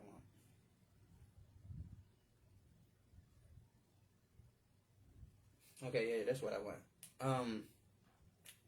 It says, and therefore, so after this place is destroyed, it says, therefore the wild beasts of the desert with the wild beasts of the islands shall dwell there, and the owls shall dwell therein, and it shall be no more inhabitant forever, neither shall it be dwelt in generation to generation.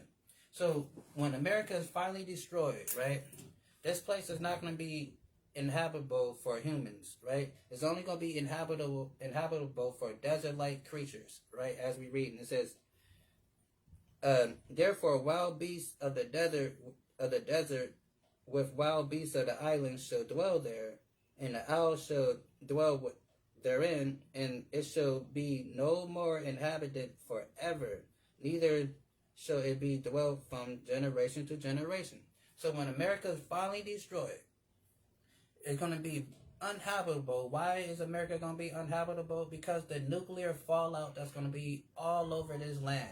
It's gonna it's gonna be like Chernobyl over there in what's that, Russia or Germany, Chernobyl, where the whole area is just toxic. You can't be over there for a long period of time unless you can get radiation poison and die, right?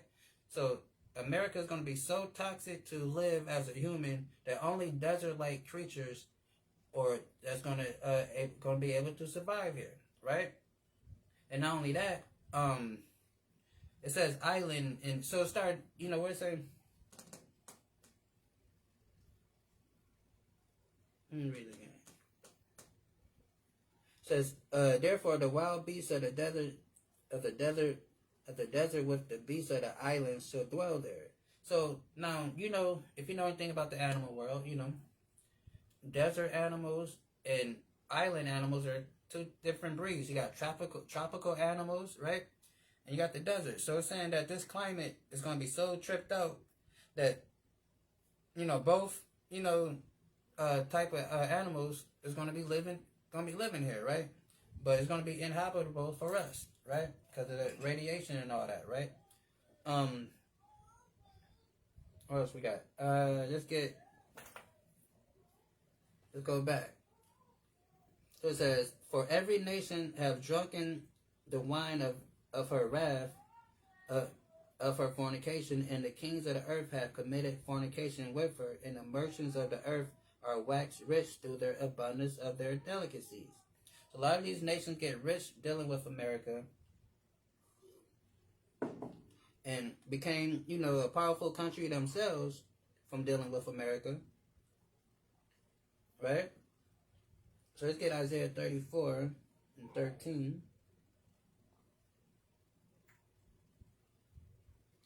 So it says, and the thorns shall come up in her place, nettles and brambles in the forest thereof, and it shall be a habitation of dragons and a court for owls. So meaning this whole land is going to be uninhabitable, right? Once this place gets destroyed, there's going to be population zero on this side of the world because it's going to be unlivable over here, right? So it's saying that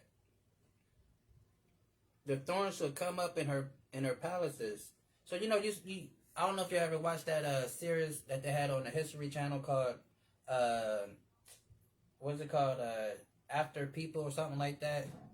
I think it's called After People or something like that, right? So basically, it's a show that lets you know the stages of the earth, how it would begin to change over time if there's no people on earth, right? So right here it says, and the thorns shall come up in their places, in their palaces. So, and if you saw that movie after that TV series After People, I think that's what it's called, and you see that it's like trees and thorns and vines growing through houses and buildings and stuff like that. Like the place resorted back to a forest again, right?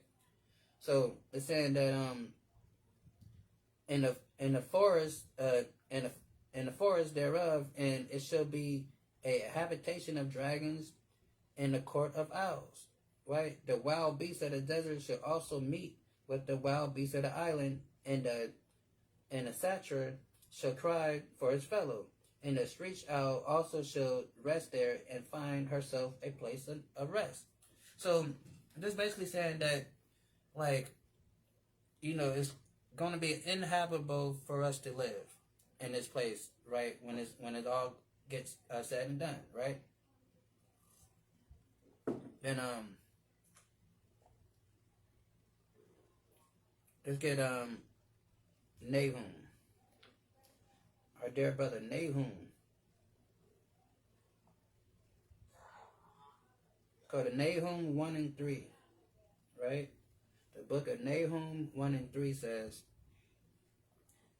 and the Lord is slow to anger and great in power. The Most High is slow to anger, right? A lot of people be looking at how stuff goes down and be like, well, why is this happening like this? Why don't God do this or why don't God does that, right? Because it says the Lord is slow to anger, right?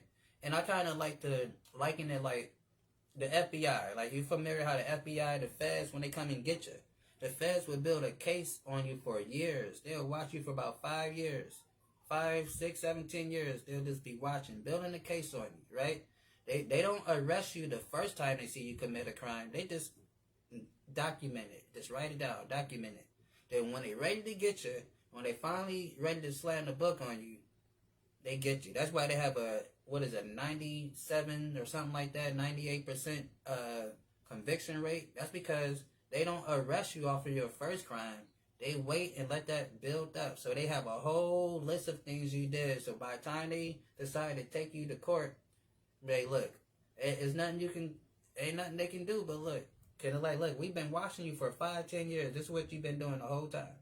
So when it says that the Lord is slow to anger, it's like this. Just think of it the same way. How the federales will wait about, they won't arrest you your first crime. They'll just wait. Then before you know it, you're sitting in the courtroom and they naming everything you did for the last 20 years, and you're like, dang, how did it? What, like that, right? The Lord is slow to anger and great in power, and will not, what they say, and will not acquit the wicked. Meaning God is not going to forgive and let anything slide. Everybody thinking he just going to let things slide. Like everything that happened to us as a people, you think he just going to let that slide? You think America can kidnap a group of people from one side of the world, bring them to another side of the world, do all types of horrible stuff to them, and God is going to be like, that was you think God is going to say that was a long time ago? Huh? You think God is telling us that was a long time ago? No, he's not saying that. Right? And it says,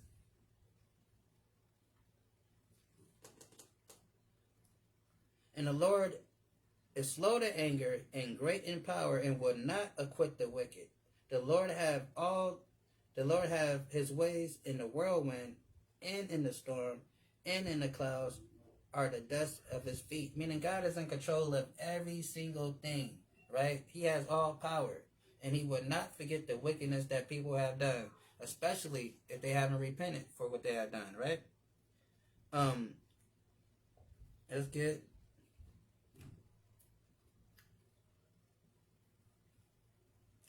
it says, back over here, Revelation 18:4. And I heard another voice from heaven saying, come up out of her, my people, that ye be not partakers of her sins, and that ye receive not of her plagues. And that's what we have to do. We have to spiritually disconnect from this place and don't participate in their way of life. Come back to our own culture, our own way of life, which is keeping the commandments of God, being an Israelite, right? That's what we are, supposed to be as a nation. Let's get Ezra 15:6, right? 2nd Ezra 15:6. And it say, 2nd Ezra 15:6 says, for the wickedness have exceedingly polluted the whole earth, and their hurtful works are fulfilled, right? And that's what happened. These people has polluted the whole earth in their way of life, and it's all over the world. That got the whole world following it. Like it says, when the wicked bear rule, the world mourns. But when the righteous is in rulership, the people rejoice, right? So it says, where that it says, for wickedness have exceedingly polluted the whole earth, and their hurtful works are fulfilled, right? And that's exactly what's going on. Like, and God sees everything that they do. So for us to think that he's just going to just forgive and forget everything they have done, then you're not serving the God of this Bible. You're serving a God that you made up in your head. If you think the God of this book, who is about justice, is just going to let all that slide, right? And it says, for the ungodly said, reasoning with themselves, but not aright. Our life is short and tenuous, and death of a man there is no remedy, right? That's what these people think, right? These people think that that's why they carry themselves the way they carry themselves and just go around, uh, just go around like and live the way they do because they believe that, like it says here, says for the ungodly said, reasoning with themselves. This is what ungodly people think, and those people, the so-called white man, woman, and child, is the most ungodly people you can come across. And they say, for the ungodly reason with themselves, but not right. Our life is short and tenuous. And in death of a man is known of as have a return. Hold on. In death of a man, there is no remedy. So that's why they live. That's why they came up with that. Those slogans, die young, live fast, die young, right? They came up with that, right? Or, cause they, in their school of thought and how they carry themselves, they believe that, once you die, that's over with, and that's it. So, in this lifetime, you can do whatever you want, because when you're dead, it's over with. Ain't nothing, no repercussions, no nothing, right? That's why they live the way they live, right? But we know that it's something, that we regenerate. We understand that, what they call reincarnation or regeneration. We know that when we die, our spirit gets judged and we get born again in a new life and live out that judgment. But these people, they operate like how our dear brother Solomon is saying right here. For the ungodly said, reasoning with themselves, but not right. Our life is short and tedious, and death of a man is no remedy. Meaning, like, you can't come back from death. Neither was there any man known to have returned from the grave. For we are born at all adventure, and we shall be hereafter as though we had never been. For the breath in our nostrils is smoke, and a little spark in the moving of our hearts, which is being extinguished. Our bodies shall return to ashes, and our spirit shall vanish like soft air. Right?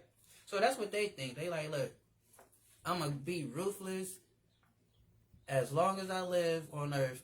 Because when I die, ain't nothing after here. It's just whatever you want to do, right? That's why they come up with these evolution theories and stuff like that, to promote further push their white supremacist agenda that, the strong survive and everybody, you make us live like animals, right? To a sort of, to those that pick up that ideology of living. If you think there's no God, you think there's no consequences to any of your actions, then what is stopping you from being a wicked individual? Nothing. Because you have no moral compass, right? And that's exactly why these people conduct themselves the way they do, because they have no moral compass. Like we read in Habakkuk 2 and 4, the spirit that God put in them is not lifted upright, meaning it's a crooked spirit in them. It's not straight, right? It says, who can make crooked who can make straight what he made crooked, right? We're trying to reform these people. And it's like, oh, well, maybe if this happened, or maybe if I dress like them, I talk like them, I wear my hair like them, maybe if I even date one of them, maybe we'll be cool. But no, that's not how this works. That's not how they work, because they don't think like we think. They're godless, right? And where we at?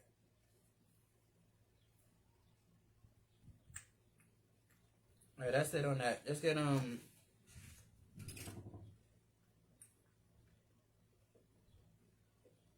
let's get with our wisdom.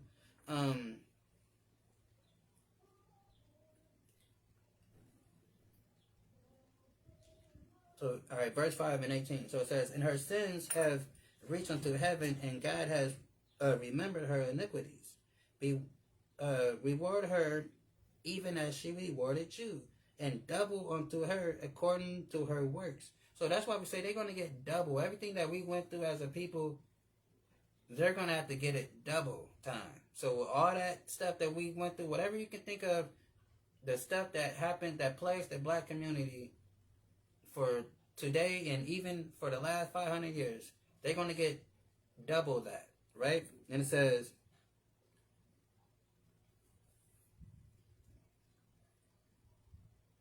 reward her even as she rewarded you, and double unto her, double according to her works. And the cup which she hath fulfilled, fill to her double, right?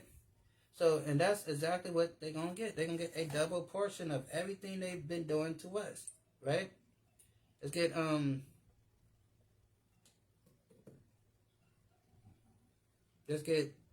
Isaiah real quick.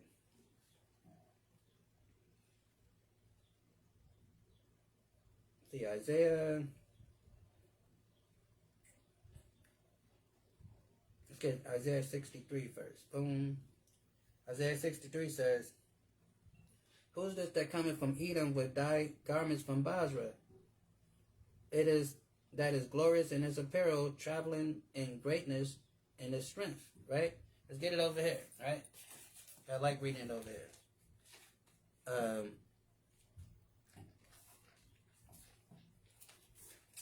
In a GNT, and they say,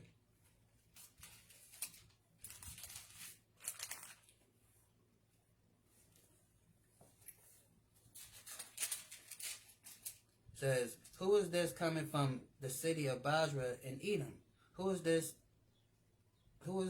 so splendidly dressed in red, marching along in power and strength? It is the Lord, powerful to save, coming to announce his victory. Why is his clothing so red? So, you know, Isaiah's looking at Yahweh Shai, seeing him dressing, you know, nice apparel, but he's like, why his clothes so red? And it says, like someone who's trampling grapes to make wine. The Lord answered, I have trampled the nations like grapes. So God said, I have crushed these nations like grapes. You know how a crushed grape look? You know how they make wine? They make wine by stepping on grapes, by crushing them. A grape press. So Jesus' garments is going to be stained with the blood of these nations, right?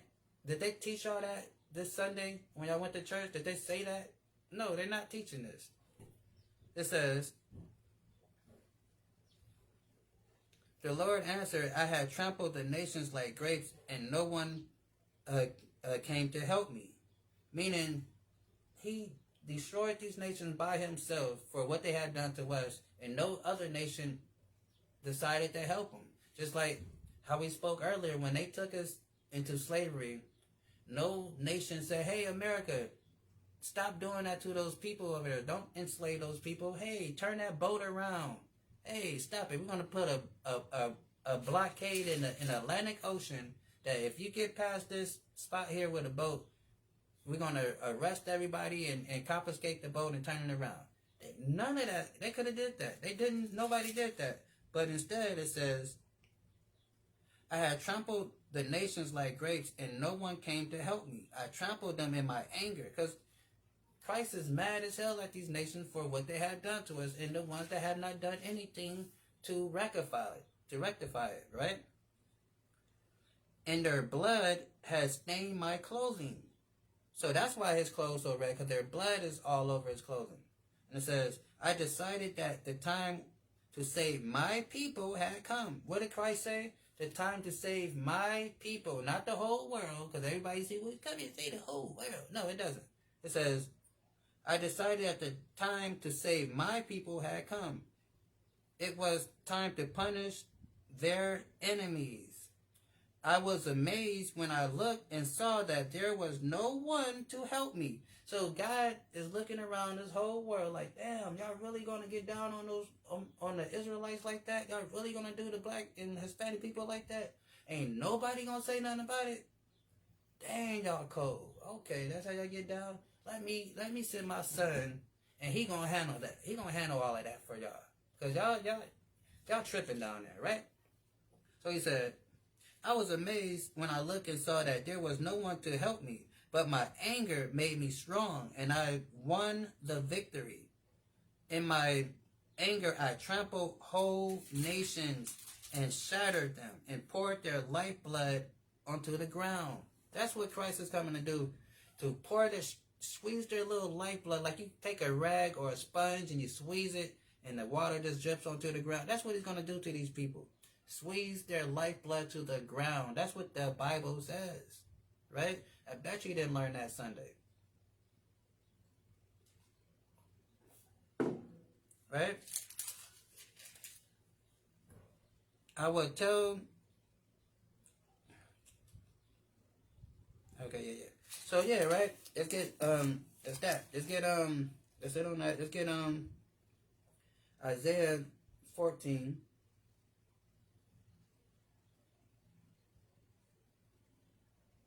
And 1.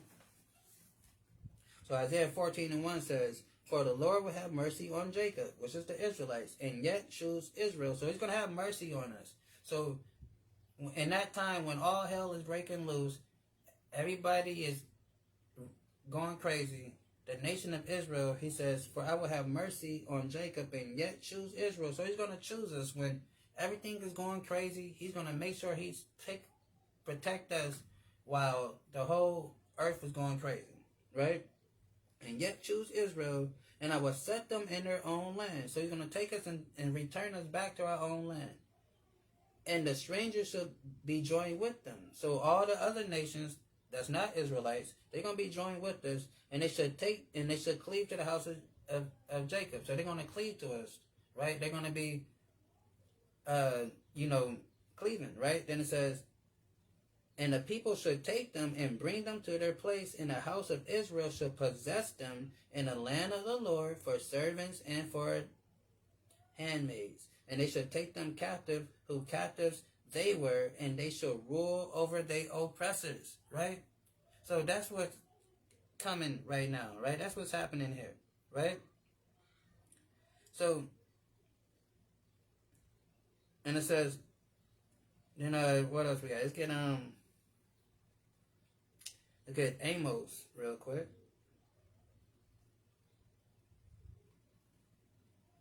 Amos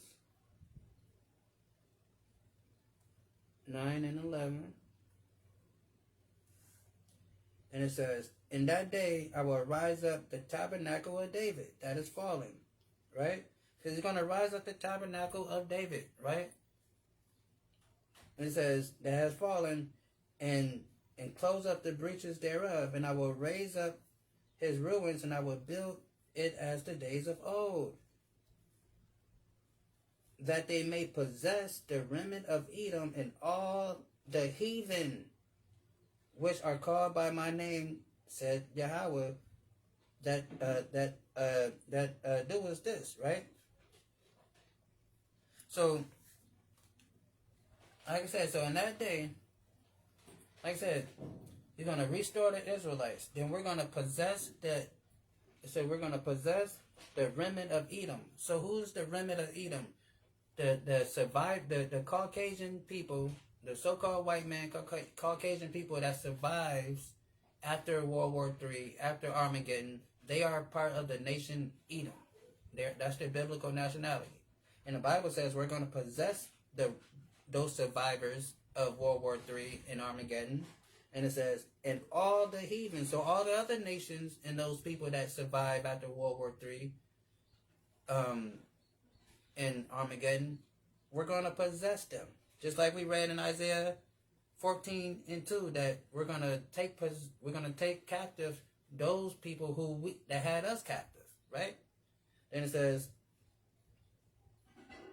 and behold, the days come, said Yahweh, that the plowman should take shall overtake the reaper, and the treader of grapes of him that sows seeds, and the mountain shall drop sweet wine, and all the hills shall melt. So, talking about the slave overtaking the slave master. That was basically talking about the it says the the plowman shall overtake the reaper. So the slave overtaking the slave master in that day, and that's what's going to happen when we come up out of that place. We're going to take these people captive, who captives we were, like it said in Isaiah 14, right?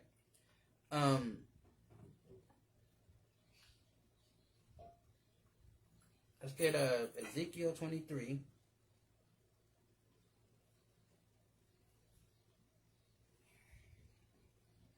Ezekiel 23 and 22, I think. And it says, therefore, Obadiah, thus said the Lord God, behold, I will raise up thy lover against thee, from whom thy mind is alienated, and I will bring them against thee on every side. So, and this is, speaking of like, because, when Israel got taken down by Babylon, right? And so that's, we got attacked. So, speaking of that, and so again, understanding that what we went through, they're gonna have to go through that double, right? So then, what else we got? Okay, so moving back on 18 and 7, Revelation 18 and 7. How much she has glorified herself and lived deliciously, so much torment and sorrow give her. For she said in her heart, I sit as a queen, and I am no widow, and shall see no sorrow. So America says, we're untouchable. We're over here protected by the Atlantic Ocean. We're protected by the Pacific Ocean. Come and get me, right? You can't come and get me because we're protected. So America thinks that we're not going to get invaded. We can't get invaded. We're too far from everybody, right? But we can go and invade everybody else and jack them up, but we're untouchable over here. That's why it says that, what does it say? It says, how much she have glorified herself and lived deliciously. Because America is like, we're across the Atlantic Ocean. We'll see them coming a mile away. They can't get us, right? And it says, she have glorified herself and lived deliciously, so much torment and sorrow give her. For she said in her heart, she said as a queen, meaning she's untouchable, and she's America's at the top, and I am no widow, meaning they cannot lose. America's feeling like Jay-Z in '02. I will not lose, right? They feel like they can't lose. That's what it means by I will not be a widow, meaning they won't suffer death. Their armies will not lose, right? Because, the men go to war, right? Typically. Then if your army lose, then you just lost your, a big part of your male population. So it's going to be some widows left back home. But America is saying, like, no, we is the best army of the world, and we don't lose. Like I said, we like Jay-Z in 92. We would not lose, right? Then it says,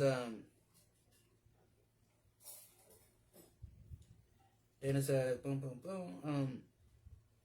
Therefore, her plague should come in one day, death and mourning and famine, and she should utterly be burnt with fire. So what's going to happen? It says her plague should come in one day, death and mourning, and she should be utterly burnt with fire. So when those bombs start going off, when all that stuff happens, when you see these little FEMA camps and all that stuff is getting set up, because they building all that stuff now, you see all this stuff getting set up, and they you got a microchip, and you can't buy or sell because you got to have the mark of the beast, the microchip, the RFID chip thing, right? So when so famine and everything gonna sink in, the food, everything gonna be ration off. All type of material stuff is gonna be kind of is gonna be rationed off, because in wartime they're gonna have to allocate all those resources to the army. The army need to be fed. The army need all these resources. So it's gonna be a little scarce, for the average person, right? So unless you like, got a position in government some type of way, right? Um, so then let's get what's this?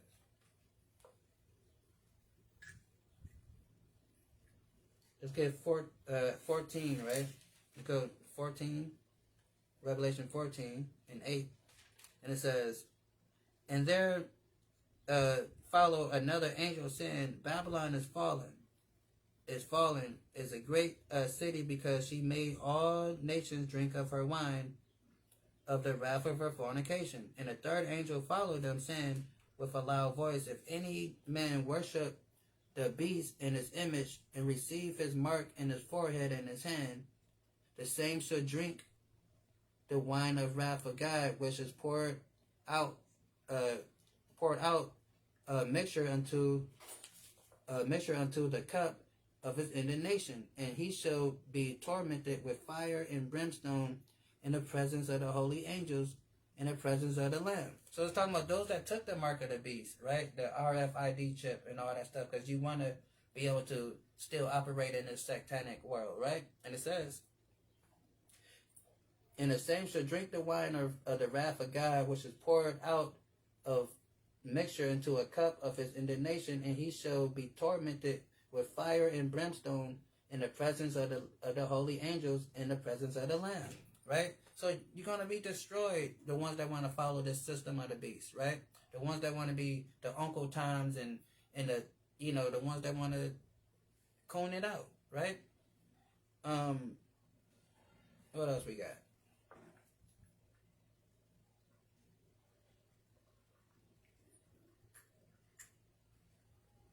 Then, right over here,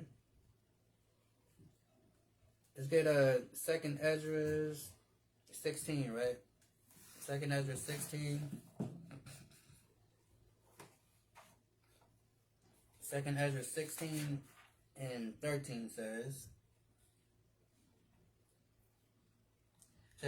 for strong is his right hand that bendeth the bow, his arrows that shooteth sharp, and shall not miss when they begin to shoot unto the ends of the world. So these intercontinental missiles, these hypersonic missiles that China and Russia got, they will not miss. Once they put in the coordinates where they want these things to go, they're going to hit where they're supposed to hit at, right? America's missile defense system is going to be worthless in that day. And the Bible tells you that it's going to be non-existent. And we're reading about it right now. It says, for strong is his right hand that bendeth the bow, and his arrows that he shoot are sharp and shall not miss when they begin to shoot into the ends of the world, right? So think about it, right? So Ezra is seeing these missiles and he's likening them into arrows, right? Because in their day, projectile objects was arrows, or you had like a little slingshot and you can throw a little rock at somebody. But so he's seeing these missiles and he's likening them to arrows. And of course, if you expert bow and arrow, I mean, you can't shoot an arrow from one end of the earth to the other side of the earth, right? So he's talking about these intercontinental missiles that these people develop that's able to travel from Russia to America within 30 to 45 minutes and hit anything that they want to hit, right? That's what Ezra is seeing here, right? So from his technical frame of reference, he likened them to arrows. But we know he's talking about missiles, right? So it says, for strong is his right hand that bend the bow, and the bow is his arrows that bend the bow. His arrows that he shoot are sharp and shall not miss when they begin to shoot unto the ends of the world. Behold, the plagues are sent and shall not return again until they come upon the earth. So God said all of this. He spoke this into existence, and he's not going to change his mind on what he said until it all be accomplished, right? And so it all is going to happen. So we cannot act like this Bible don't say what it's going to say, what it says. And this make believe that everything is all good when it's not, right? It says, shall not return again until they come upon the earth.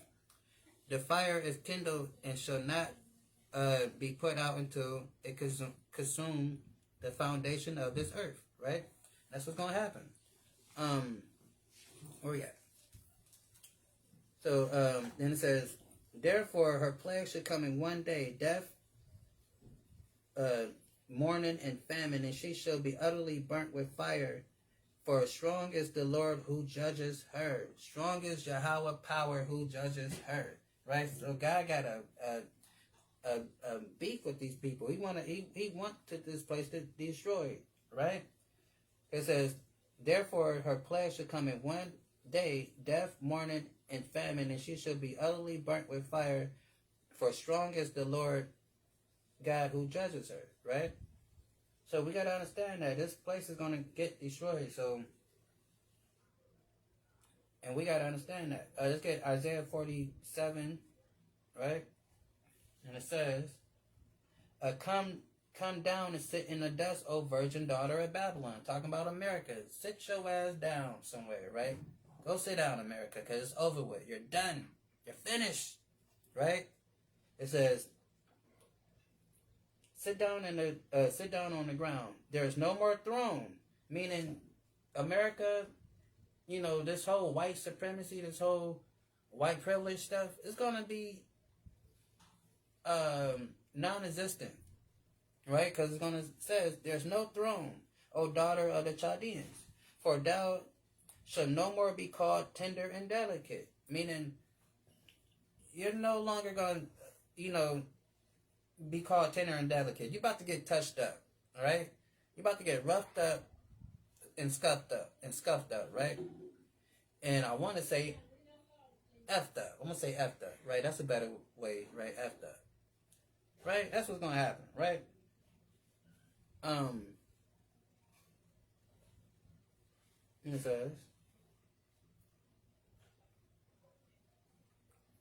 It says, take a millstone and grind mill, uncover thy locks and make bare the leg, uncover the thigh, pass over the rivers. Thy nakedness shall be uncovered, yea, thy shame shall be seen. Meaning, we're going to start looking at these people for who they truly are. We're going to start seeing all the hell that they cause throughout the earth, see that they're behind a lot of this wickedness that take place, and the world is seeing it. And the world is starting to fight back. That's why you see all these other nations gearing up, getting their army together, manufacturing weapons and teaming up, right? Because people are seeing what America has done. And the fact that Donald Trump is president and doing what he's doing, that's just opening everybody's eyes to how wicked these people are and have been, right? So it says, thy nakedness shall be uncovered. Yeah, thy shame shall be seen. I will take vengeance, and I will not meet thee as a man. That's one of my favorite verses right there. So it says, and I will not meet thee as a man. Meaning God is not going to play fair with you. God is not going to, how they say, fight me head up. Fight me man to man, right? Fight me. That's what God say. No, I'm not coming at you man to man. I'm coming at you with all the powers of heaven. I'm coming at you with all the trickeries. All the little eye gouges, a little thump to the eye. You know what I'm saying? I'm gonna take my fingers and stick it in your nose and pull it that way, right? I'm gonna do a little titty twister on you, whatever that stuff, a little nipple twister. God is fighting dirty with these people, right? That's what he's saying. I'm fighting dirty, right? I'm kicking in the groin. I'm scratching. I'm pulling hair. I'm biting, and I'm spitting in eyes. I'm throwing dirt in your eyes. That's what I'm doing. Because it says, thy nakedness shall be uncovered, and yet thy shame shall be seen. I will take vengeance, and I will not meet thee as a man. Meaning it's not gonna be a fair fight, right? He's coming with all the power of heaven to do what he's gonna do to these people. As for our Redeemer, the Yahweh of hosts is his name, the Holy One of Israel. Not the Holy One of the whole world, but the Holy One of Israel, because he is our God and none else. Like our dear brother Joel tell us, right? What else we got?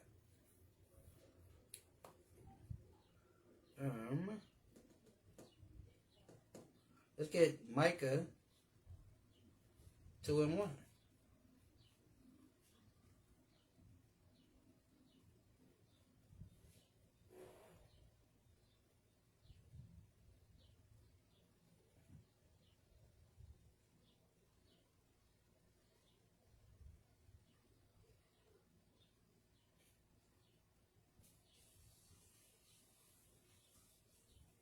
Yeah, so like it says, and now ye o priests, and now, O ye priests, this commandment is for you.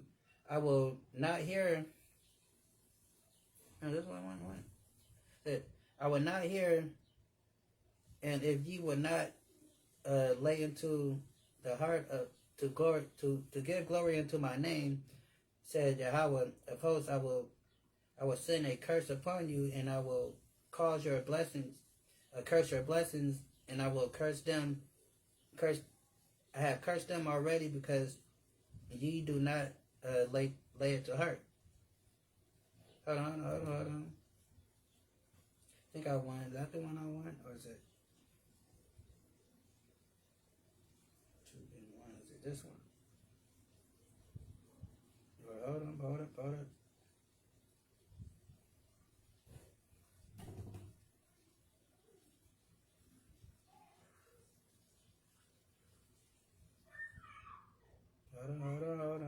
Let's make sure I got the right one.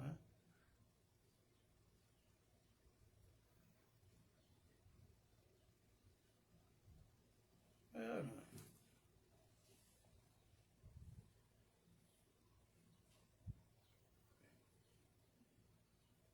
Oh yeah, okay. Here we go. But that one's good too. But yeah, Micah 2:1. So it says, woe to them that devise iniquity and work evil upon their beds. When morning is light, they practice it because it is in their power, in their hand. So these people put forth policies and legislate laws to improve and refine their white supremacist, ideology and the stuff that they push forth, right? And to further their agenda, because it says, "Woe to them that devise iniquity and work evil upon their beds. When the morning is light, they practice it, because it is in their power in their hands." So they have the ability to, if they want to ruin somebody's life, they can do it because they have the ability to do it because they're making the laws, right? They putting forth the legislation to make things thus, right? And it says, they covet fields and take them by violence. So how did they take America? They took it by violence. How did they take South America? They took it by violence. How did they take Australia? They took it by violence. How did they get Europe? They took it by violence, right? Nowhere that you may think that they reside at. No, they went nowhere on this earth where they did not exhort a level of violence to the point where the population get extinct, right?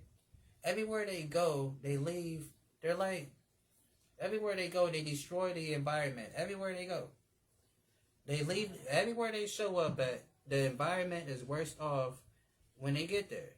The water is polluted. The animals are dead. The air quality is poor. And the trees are gone, right? Everywhere they go, they does this. Everywhere, right? Everywhere they go, the place is worse off than when they found it, right?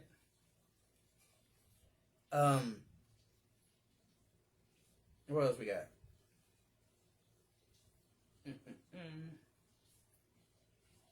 And it says,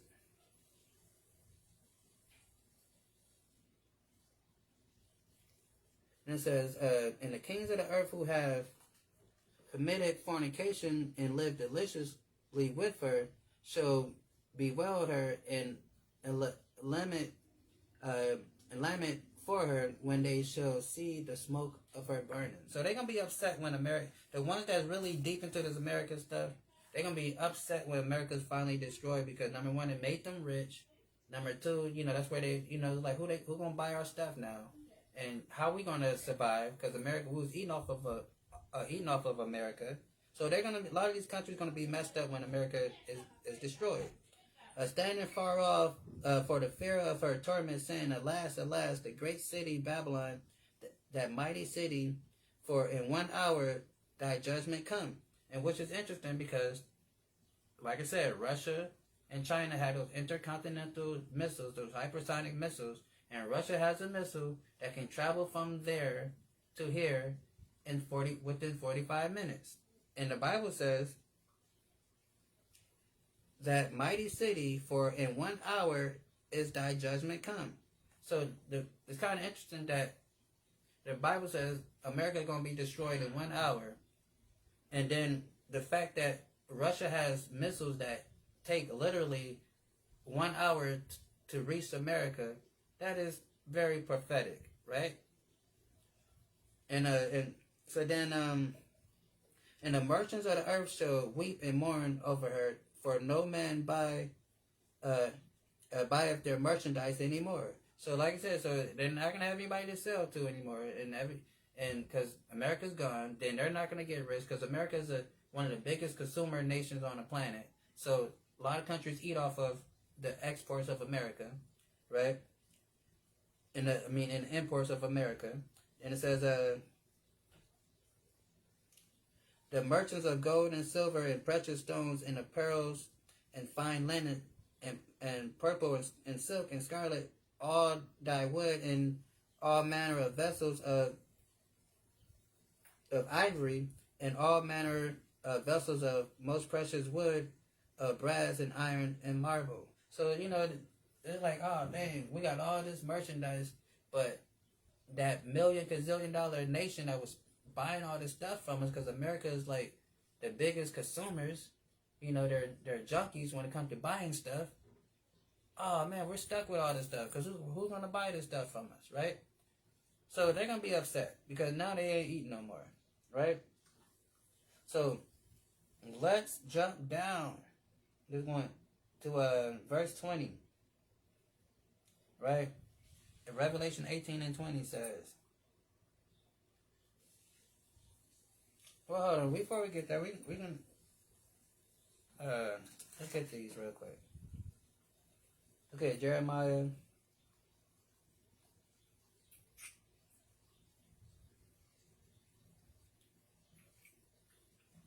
50 and 13 says, because the wrath of the Yahweh, it shall not be inhabited, but it shall be wholly desolate. Everyone that goes by Babylon shall be astonished in his at her plagues. Right? So it says, and put yourself array against Babylon round about. All ye that bend the bow, shoot at her, spare no arrows, for she hath sinned against God. So all these nations is going to throw once they see Russia, Iran, Korea push the button, they're like, oh, we can do this? For reals? That we can do that? Well, shit, let me push my button then. We all gonna push the button on America then. We all gonna push it because it's cool now. It's cool to push the button now because Russia pushed it. So, hey, let's all push it. And because it says right here, put yourself array against Babylon, around about. All ye that bend the bow, shoot at her, spare no arrow, for she hath sinned against the Yahweh, right? So all these nations are going to destroy America, because of course, America is called Babylon in the Bible, right? Because it's the daughter of Babylon, and we know these arrows is talking about these intercontinental ballistic missiles that they have, right? So so back down here it says, let's get Ezekiel 30:27. Ezekiel 27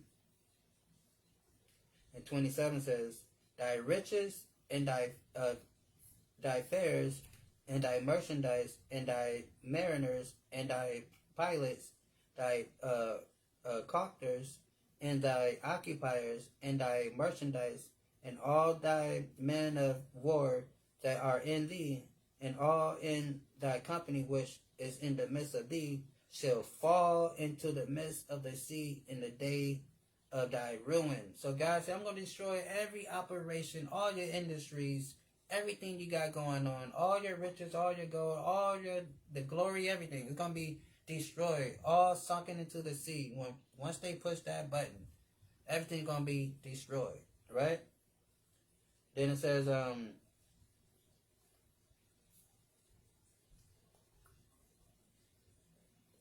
it says, let's get Isaiah 45. Isaiah 45 and 15 says, verily thou art a God that hidest thyself, O God of Israel, the Savior. They shall be ashamed and also confounded of all them, they shall go into confusion together that are makers of idols, right? But Israel shall be saved in the Lord with an everlasting salvation. So we're going to get saved with an everlasting salvation. So when all hell is breaking loose, it's telling us that Israel is going to be saved with an everlasting salvation. You should not be ashamed nor confounded, world without end, right? So where is that world without end? So by the time you get to John 3:16, when Christ is saying, for God so loved the world, he gave his only begotten son, he's quoting Isaiah 45 and 17, where it says, but Israel should be saved in the Lord with everlasting salvation, and ye should not be ashamed nor confounded, world without end. So we're going to be saved with an everlasting salvation, right? When that day happens, right? So that's why we need to get ourselves right, come back to the law, statutes, and commandments, so we can have that opportunity to take part in this salvation, right? And that's what we need to, be focusing on, right?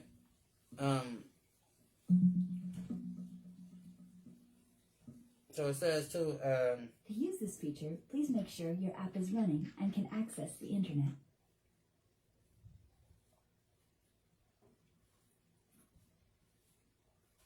So it says, boom, boom, boom. It says, all right, we're gonna jump down to 20. It says, rejoice over her, thou heavens, and ye holy apostles and prophets, for God have revenged you on her, right? So, and like I said, and that's what we're gonna say in that day, because this is called anthropomorphical language, meaning, sometimes the Bible speaks in a way where it seemed like it already been done, but it haven't been done, because this is prophetic language. So in that day, we're going to say, rejoice over her, O heaven, ye thou apostles, and prophets, for God hath revenged you, right? And that's what we got to understand. It says, because that's what all of this is about. God revenge for his people, because how this world had treated us. Because again, you cannot think that the Black, Hispanic, and Native American people, and that's what they call us on this side of the world. Of course, we're known as other things when you go on the other side of the world, but you can't think that stuff can happen to us and nobody has to pay for it. Nothing happens for it. Because then, what type of God you serving? That's not the God of the Bible, right? So that's not how it goes. So it says, rejoice over her, thou heaven, and ye holy apostles and prophets, for God have revenged you on her, right? And that's what he's going to do. He's going to revenge us. And that's what he has done. When you watch the news and see this stuff take place, you're watching God's revenge, right? when you see floods, the flood in Texas and other places, earthquakes, all this stuff, right? War, famine, all that stuff. The stuff that's going on over there in the Middle East is all for the benefit of us. Although it seems like we're on the outside looking in, but it's all in the grand scheme of things to bring us back to the fold and back to the land of Israel, and and all that, right? So let's get down to 21. So it says, and a mighty angel took like a great stone and cast it into the sea, right? And that great stone, we know that's the nation of Israel, spearheaded by Christ. It says, and cast it into the sea, saying, thus with violence shall the great city Babylon be thrown down. So how is America going to fall? Because we're witnessing it right now. Thus with violence shall that great city be thrown down, right? And shall be no more found, no more at all. So this place is going to be taken out, eradicated, obliterated, not to be on the map, to be visitated, right? That's what's going to happen.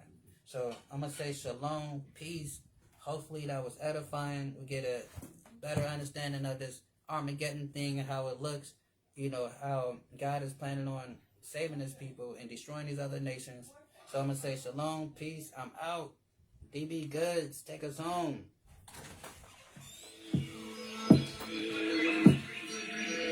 Out.